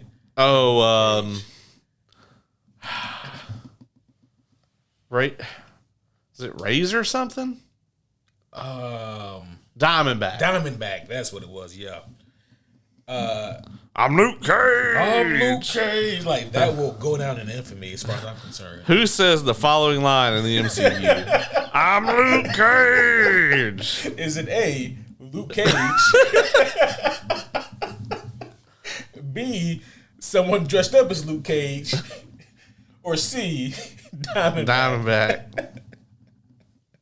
It's like you're sitting there looking at it. You're like, this is a trick question. Oh man, I could have put tons of. Pretty much anybody from Batman and Robin could have been on here except for Chris O'Donnell. Yeah, except for Chris O'Donnell. He's the only one that would be exempt. We could have put fucking Two-Face on here. Oh yeah, from Joker 2. We could have put Two-Face on here from Forever. I forgot there was a goddamn Harvey Dent and Joker 2. So did they. Yeah. I could have put Harley on here. Yeah. So I could have put several incarnations of Harley on here. Yeah. I probably could have put just about anybody from Suicide Squad except for wasn't like Killer Croc in that shit or something? Yeah. It was. Yeah. And how you have a Killer Croc that I wouldn't be afraid to fist fight? Right. Yeah. It was so awful. You all right, man? You ready to move to round 2? No. Well, we can make this a 2-parter. We can pick this back up. You know what? No, let's just go ahead and go ahead and get it out of the way. Yeah. All right. Well, you at least don't have any more surprises on here. That's just true. You know all of the deets. So for round 2, we're starting round 2. Our first matchup is between George Clooney's Batman and Joaquin Phoenix's Joker from Joker 2 specifically. Okay. He beat one Joker. He did. Can he beat another one? He beat another Joker.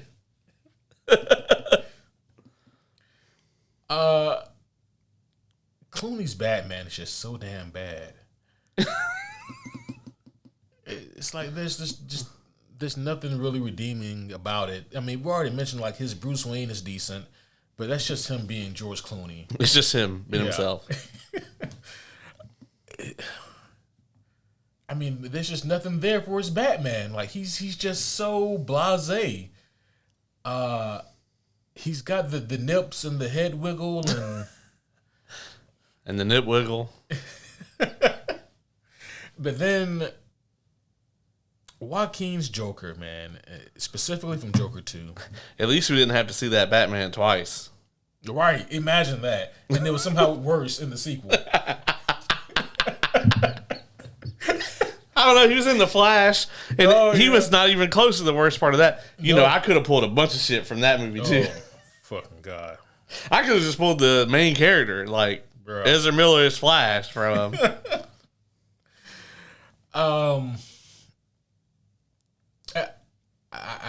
I can't think of anything though still that's remotely intriguing or accurate or that's even trying to tell a cohesive story about Joker. He's got to progress. Okay, George Clooney's Batman, you're safe. You can come back to Comic-Con in 2035. You're welcome. I can't believe he actually got... in his credit, he's the only person on this list, I think, to get fucking banned from Comic-Con. Just for the being in the movie and their performance. That is impressive as hell. Yeah, for 10 years. Wow. Him and Joel Schumacher got banned from Comic-Con for 10 years. Well, for Joel Schumacher, I guess it was life. Yeah, well, no, it ran out. Because this was like, what, 99, wasn't it? 97. 97, yeah. So he got to go. He got to go. Okay. Now we have Anna Diop's Starfire from Titans versus Toby Kebbell's Dr. Doom from Fan Forester. Oh, man, oh, man. Oh, boy. This is tough. I didn't foresee this happening. You see what you've done? I do. Well, you did this, actually. I made the list. You everything now is your fault. This is all you. You constructed this metropolis. God damn it. Wow. How to choose between like two different shit sandwiches?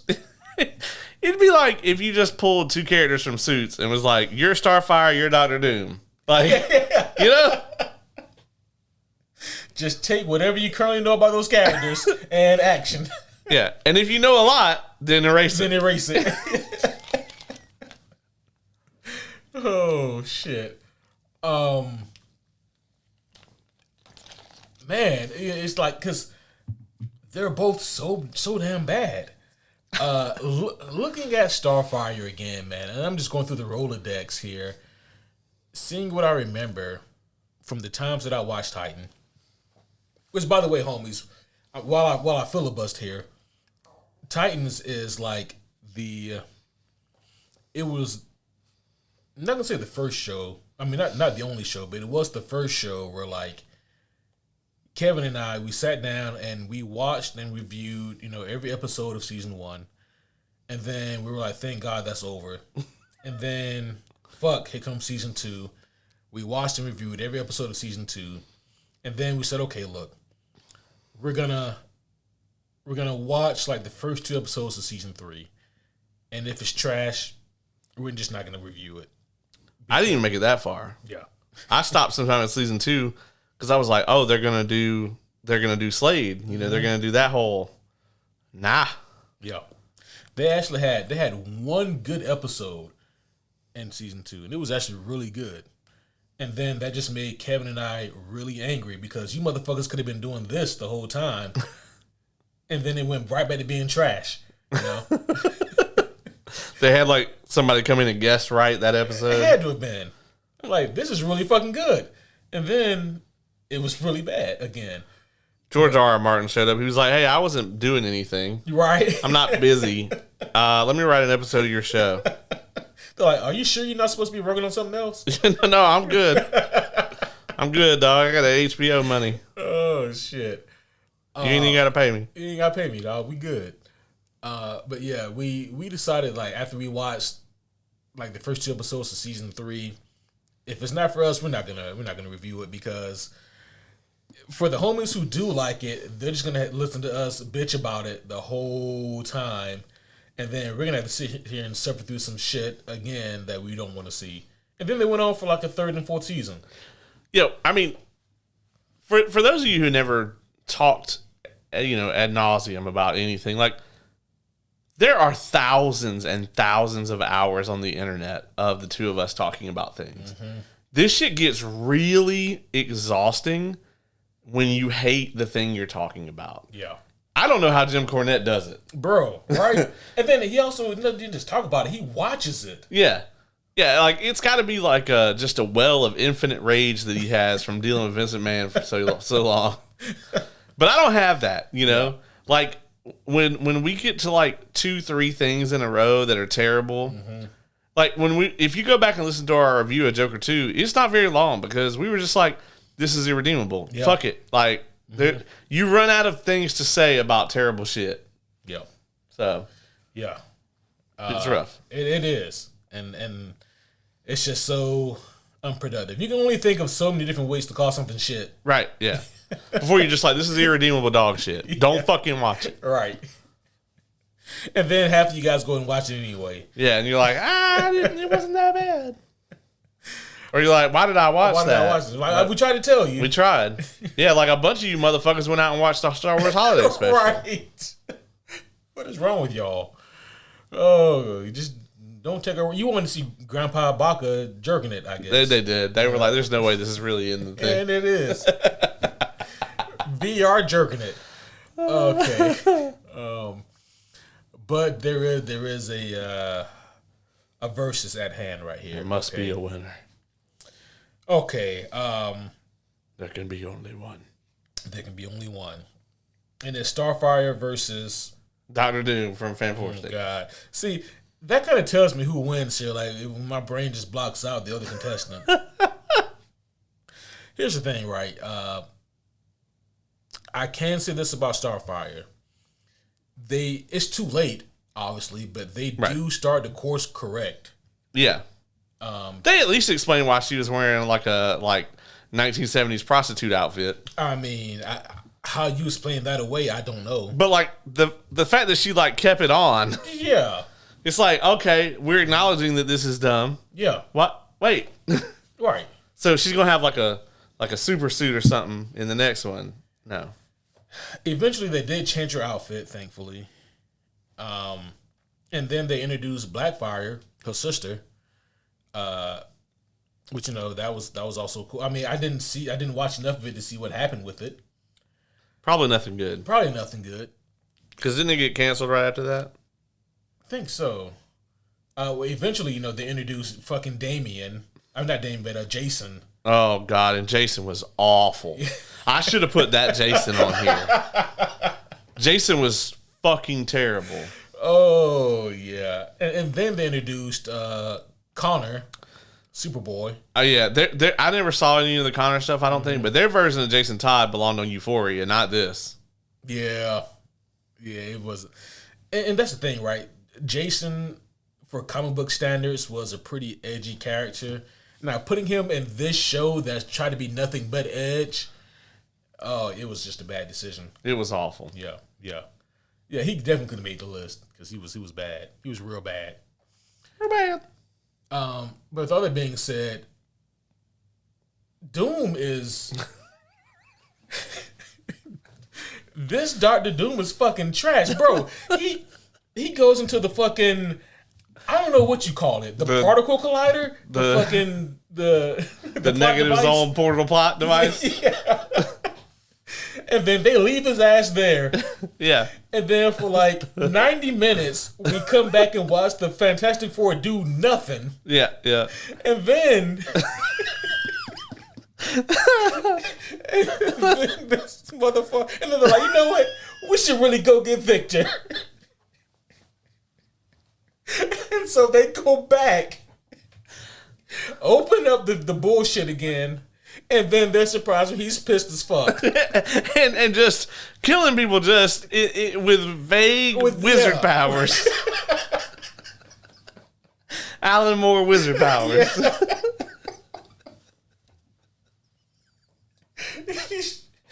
Yeah. And like they just had no concept of what Dr. Doom could do or who he is. I don't even remember that motherfucker having even any speaking lines. No. And it's like, there is no Latveria. You know? No. He just mindlessly, like, just melts people. Yeah. He's not a ruler of a sovereign nation or anything like that. It's just, they don't even really explain why he looks like that. Like,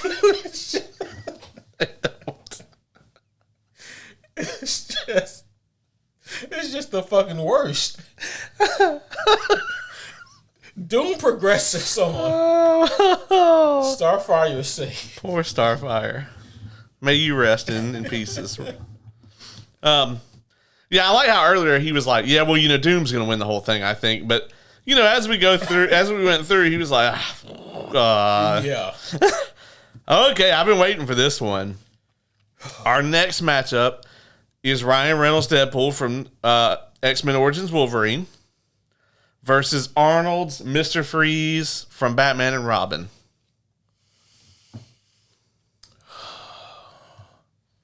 One of them should talk and the other one should have shut the fuck up. If they had swapped. If they had swapped places, both movies would have been so much better. Oh, man.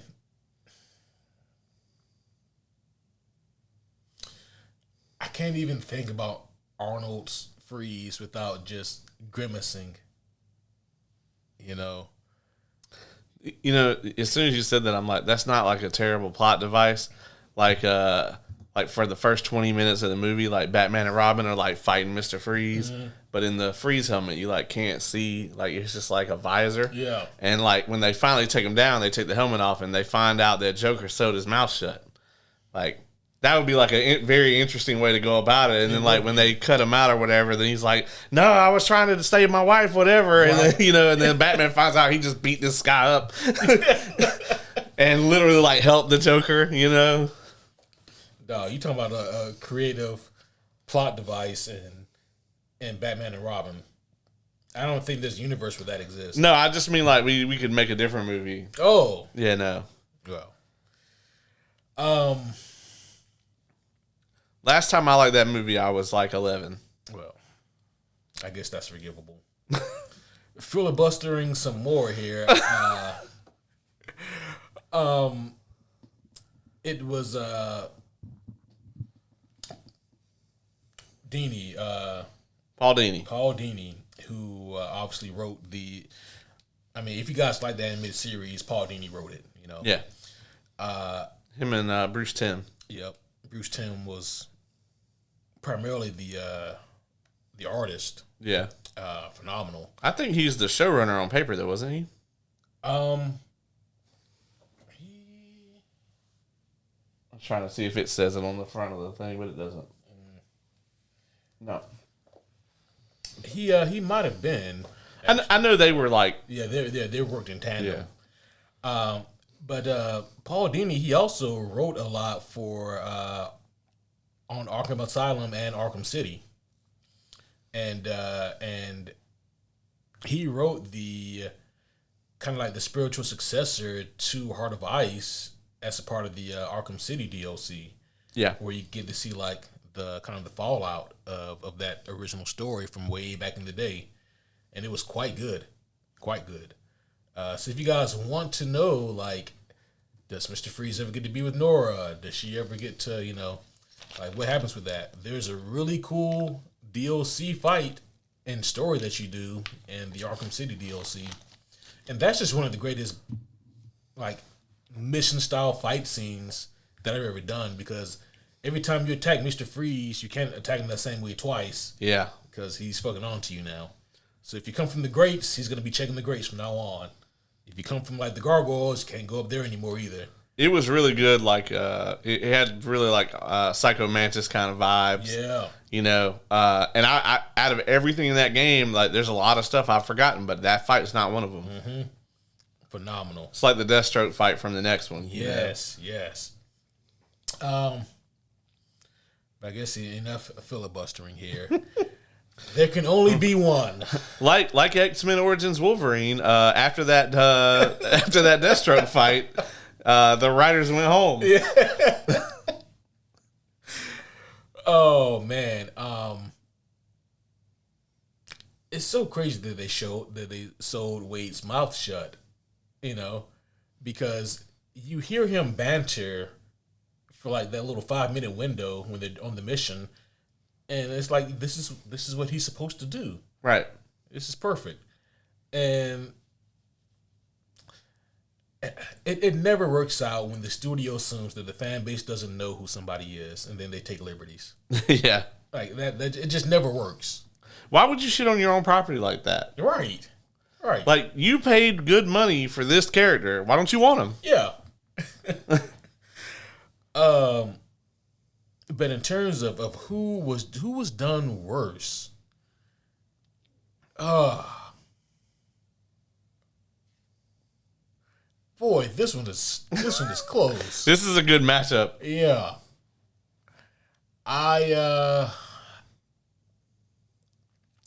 I'm gonna go with my first gut instinct. I'm trying not to think about it too much. This could be a whole episode. It could. Like, this is like a mathematical discourse. Like, yeah. Trying to figure out which one is actually worse. At the end of the day, Mr. Freeze is trying to cure Nora. And even though they only spend 37 seconds talking about it, that is his objective in this movie. And he wants to cause another ice age. Oh, and they to their credit, they do have the whole bit where they explain like that he can't like be without the suit and everything. That is true. They do that. Ironically, it's the moments when he's not making puns that I kind of don't hate his Mr. Freeze. So with that, I gotta say, Deadpool, he moves on. Woo. Ryan Reynolds is like, you mean $4 billion Deadpool, bitch? Not from that movie. Yeah, not from that one. The other Deadpools don't belong on this list. All right, so we're finishing up round 2 here. Yep. We have Brandon Hernsberger's Clayface from Suicide Squad Isekai, and I had to look this motherfucker up. He is a nobody, and probably going to stay that way. Versus Finn Jones' Iron Fist. God damn it, man.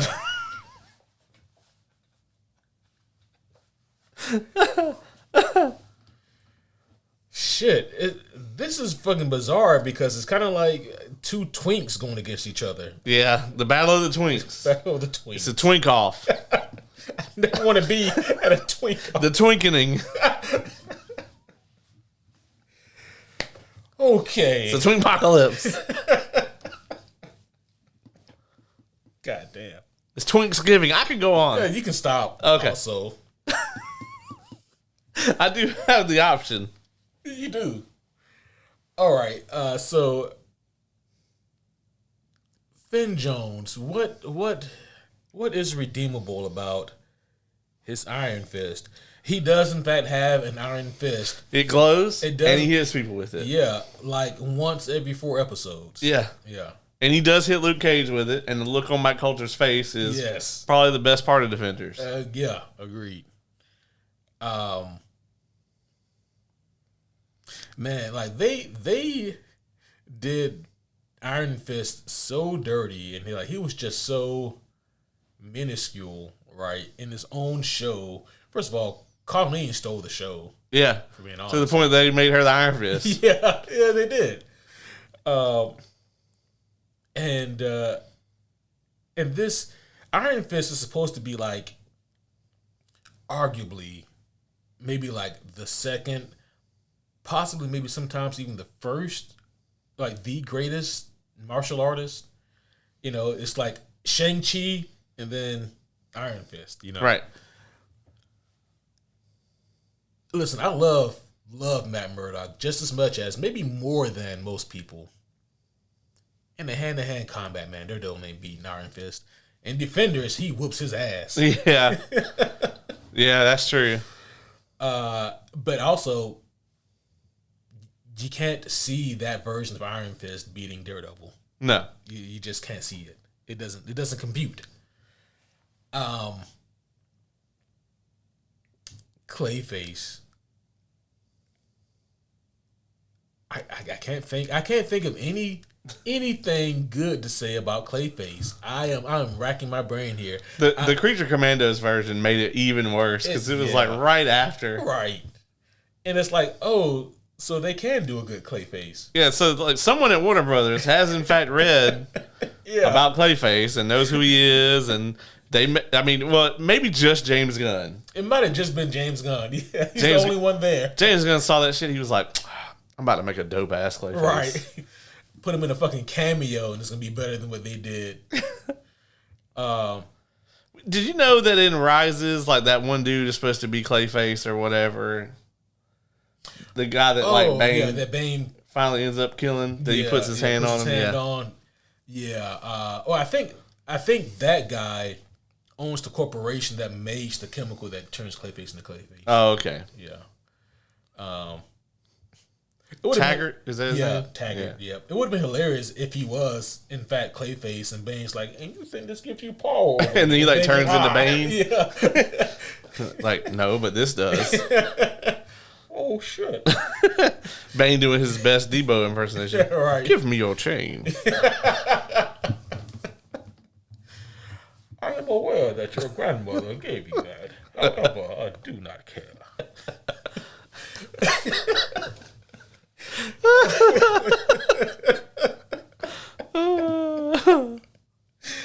Okay.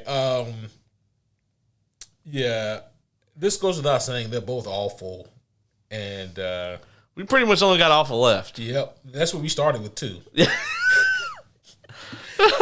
Now it's come down to this. Like, this is what I'm doing in my brain.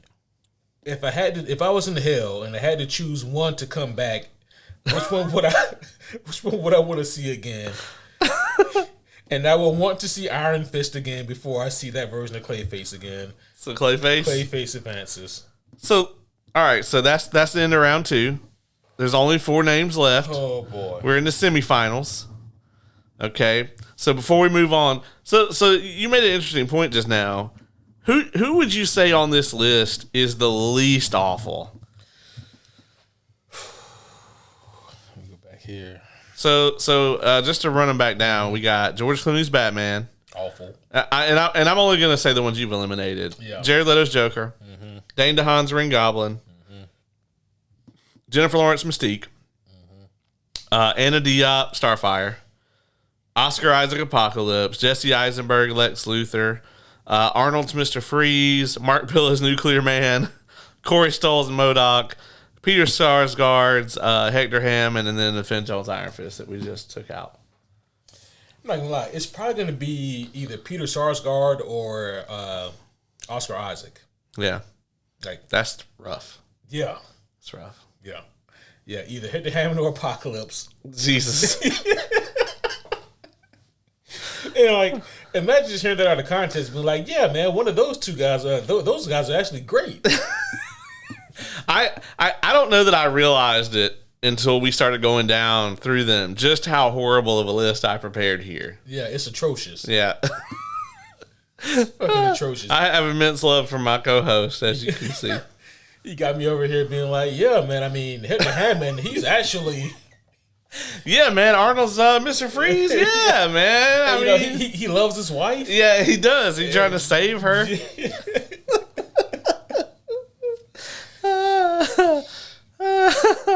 Okay, we are in the semifinals. So on of the first half of the bracket, we now have Joaquin Phoenix from Joker 2 versus Toby Kebbell's Doctor Doom.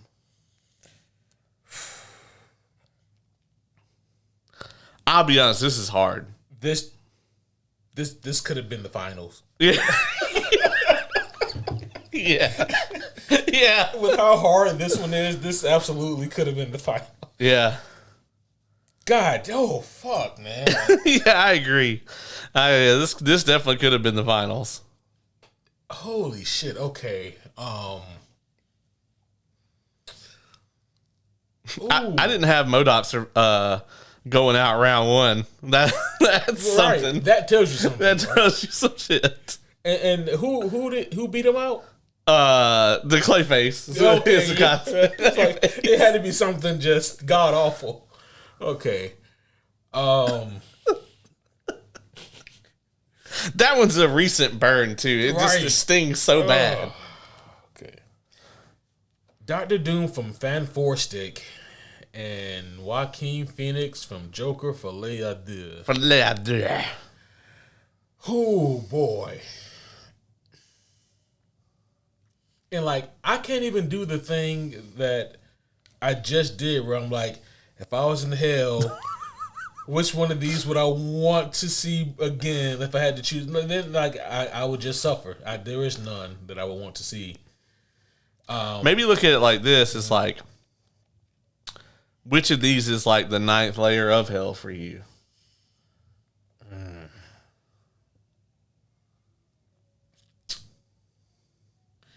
I have to reach a level of just insanity. Like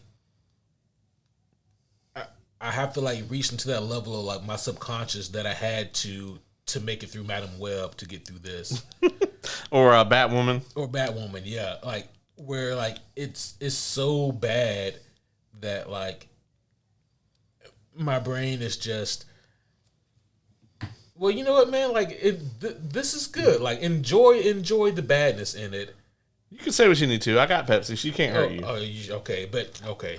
If you sure? I'm sure. I even got an extra. Okay. If she busts in here with the ambulance, you just pour it in a circle around you, like on Supernatural. And that'll keep you from leaping in front of the vehicle. Okay, good. Because I'm gonna be drawn to jump in front of the moving ambulance that she's gonna have stolen. Yeah, you hope it's an ambulance. It might be a fucking tank. Could be. She got her powers now. Yes, right. All right. Joker, Dr. Doom, which one is worse? I am actually there's no right answer here, man. I am reluctantly going to say Joker 2, Joaquin Phoenix's moves on. Oh, Fan Four Stick off the list. Fan Four Stick is off the list. How fucked would it be? Because I think Fan Four Stick was my winner for like worst movie. How fucked would it be if they're Doctor Doom also?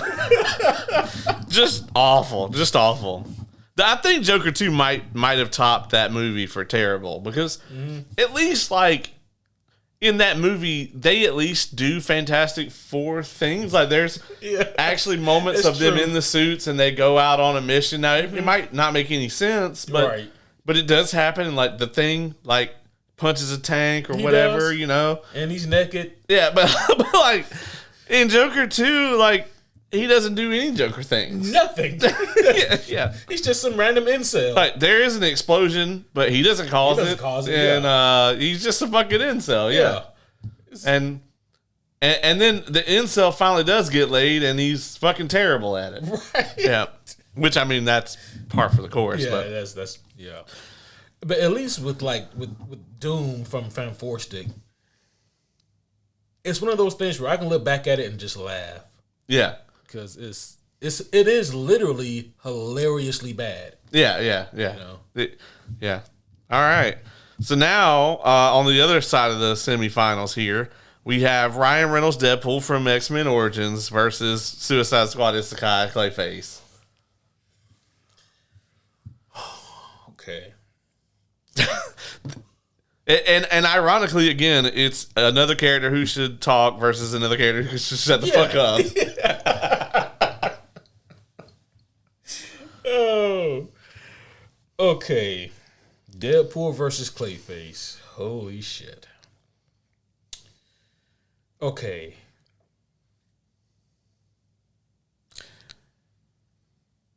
I fucking hate this Clayface. Like I really do.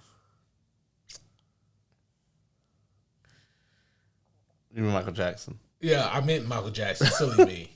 Silly me. Michael Clayface Jackson. Michael Clayface Jackson.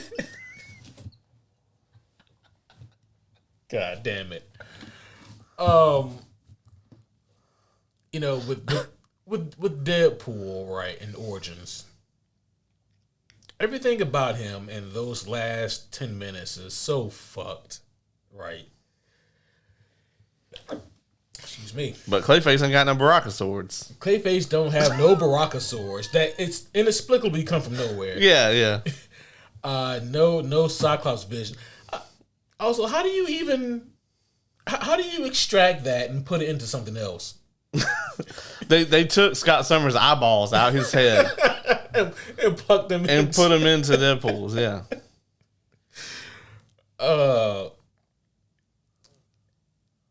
This is how low I have to sink to make a decision, Caleb. At least Deadpool knows how to fight. And he fights Wolverine, and that's the thing that they do in the comics. Clayface goes forward? Clayface goes forward. Oh, man. I gotta say, I anticipated some hatred here. I didn't know. I figured that Joaquin's Joker might make it to the finals. I actually thought we might even get a Joker versus Joker in the second round. But your final to determine who is the worst comic book portrayal of all time, we have Joaquin Phoenix from Joker 2, versus Brandon Hernsberger's Clayface from Suicide Squad Isekai. That's tough. And these are both so current. Like, they're within the last 6 months. Maybe that's part of it. Is like the wound is still open. I believe it was Friedrich Nietzsche, and thus spoke Zarathustra, where he said, God is dead and we have killed him. This is proof of that notion. Clayface from Suicide Squad Isekai versus Joker from Joker Folie à Deux for the worst characterization. And yeah, Michael Clayface Jackson versus some fucking guy. Some fucking incel. Some fucking incel guy. Folie à Deux. Yeah, and he is in jail, so it's an incel. God damn it. That was a good one. Deep Blue Sea. Motherfucking shark ate me. Oh boy, that was a good one. No, I can't stop yelling. That's how I talk. Did you see Dave Chappelle's? He was on SNL recently. It was pretty good. His opening monologue was hilarious. I didn't see the monologue yet. I just saw some of the skits. Those were funny too. Yeah. In his opening monologue, he was talking about the puffy stuff. Oh, was he? Yeah, and he was like, people started asking me, they'd be like, well, Dave, you knew all these people that was at the freak off. How come you weren't at the freak off? He was like, that was a terrible way to find out that people in Hollywood think I'm ugly. They were having all these sex parties and they didn't invite me. And then he's like, nah, actually what it is, he's like, you know, I don't necessarily have like a super charming face, but it's not an ugly face. He's like, what it is I give off snitch energy. He's like, you're at that orgy. The last thing you want to do is look across the room and see me staring at you like. I was like, that's true. You're right.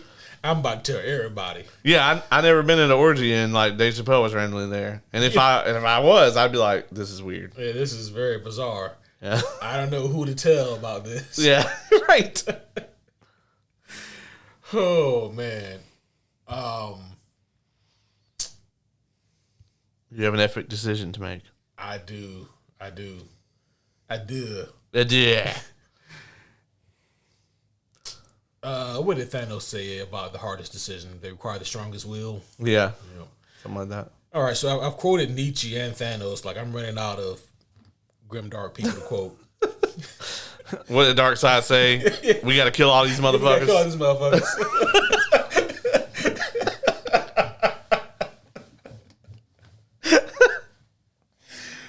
Oh man.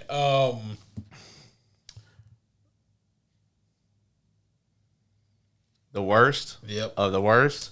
Of the worst. The worst of the worst of the worst.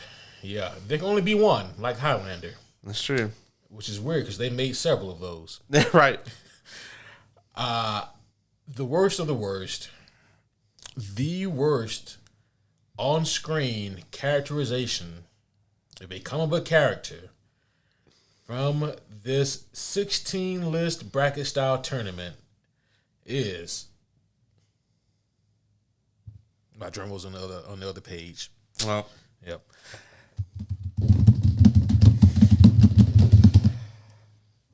Joaquin Phoenix's Joker from Joker Folie à Deux. There we have it, folks. Joaquin Phoenix's Joker from Joker to Folie à Deux. I don't know what that means in French, but I can only imagine it means something like shit.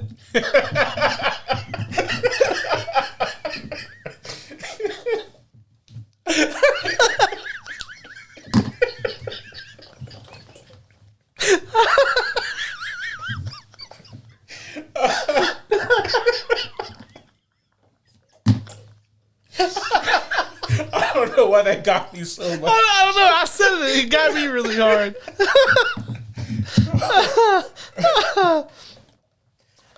Okay.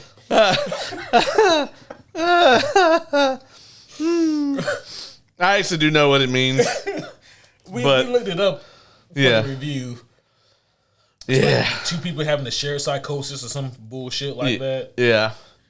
Yeah, no, the shared psychosis was from the people who thought they should put that movie out.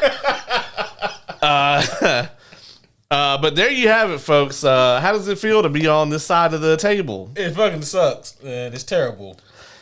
You know, I feel like, it's like if you ever do like any kind of like a Tough Mudder or like a fucking 5K or like a workout circuit, and afterwards you have this feeling of like you're exhausted, but man, you feel enlightened. You feel like you've accomplished something. Like you just have this euphoria about you.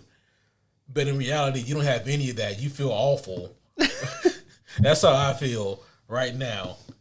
God damn you for putting me through this. It was fantastic. I loved every second of it. It was better than I thought it was going to be.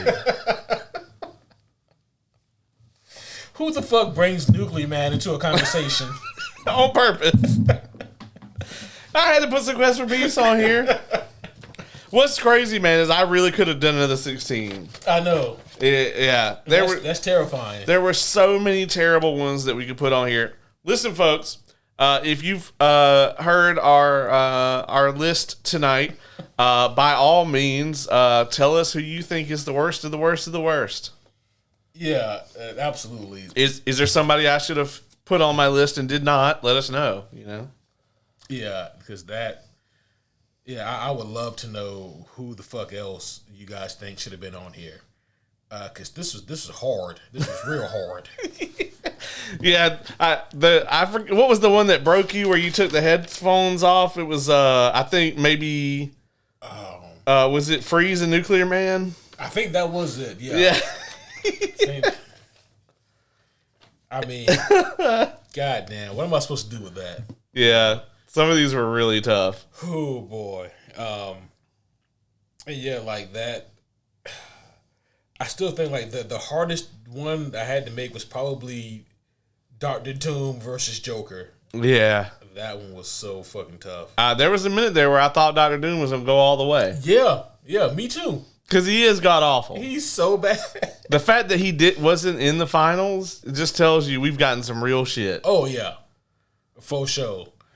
And you know what's fucked up about this, right? It's like, there's nothing stopping you from being like, you know what? I'm going to have Q go through a tournament-style bracket of the best characterizations. No, you went the other direction, and it had to be the shittiest of the shit. Well, because, you took me through the worst superhero movies. See, that's so irrelevant. No, is it? Yeah. I just felt like you set a tone. Oh. And that I would get a little vengeance for Kevin and myself. Having to suffer through that malarkey. See how it is. Shit like Dark Phoenix versus what was it, like Batman versus Superman or whatever. Dark Phoenix versus Aquaman 2. Madam Web versus Captain America 1990. Yeah, right. Like that's tough. Right. Because they're both like the only if the only reason that Madam Web wins out of that is because Sydney Sweeney is in it. Yeah. That's it. Like they're the same movie basically, other than that. But Madam Web doesn't have fake ears in it though. That's true. That's true. But it does have Pepsi. It does have Pepsi in it. Fuck ton of Pepsi. A lot of Pepsi. And there's no way you're ever gonna forget. They both have a lot of Grand Theft Auto. They do. Yeah. Yeah, if the two of them fuse, they could simultaneously steal all cars on the planet. God damn. Man. Homies, I hope you guys enjoyed that more than I did. I loved it personally. This has been a tremendous eye-opening experience. I can't believe that this is what I had been doing to you and Kevin. Yeah. I don't think that the punishment fits the crime in this scenario. But hey, we're gonna do What If Season 3 soon. Shit.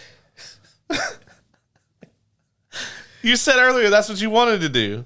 I mean, at the time. Oh, okay, but now now it's like saying, man, like, would you rather do 5 years in prison or have your hand cut off? And I'm like, I'll do the 5 years in prison if you don't cut my hand off. And then you cut my hand off and be like, all right, so now you're about to do 5 years in prison.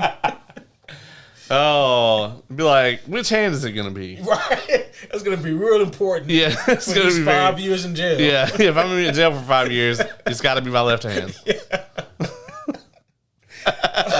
Well, homies, I would say we need to wrap this up before it goes off the rails, but I don't know if this one ever truly was on. I don't think it was. Yeah. This has been a tremendous episode, though. Holy shit. Hopefully you guys enjoyed this, though. This was a whole lot of fun. As always, guys, if you have any kind of questions, comments, gifts, threats, food, supplies, you can hit us up at superherohomies@gmail.com or any of the social media outlets, including the YouTubes as well. Your comments are always appreciated and noted. Also, if you guys have not done so already, if you haven't left a review or subscribe to any of our various platforms, please feel free to do so. That obviously helps us out quite a deal in the algorithms. Much appreciated, and Junior will give you a high five if you do so. He will. Yep. He's reaching for it right now. Right now, double high five. Yeah, double fisted. That's right. You only double fist. But that's going to be all for this one, guys. We will see you again soon for some What If Season 3 and then for some throwback, hopefully. That's right. But until next time, my name is Superhero Homie Q. And I'm Superhero Homie Caleb.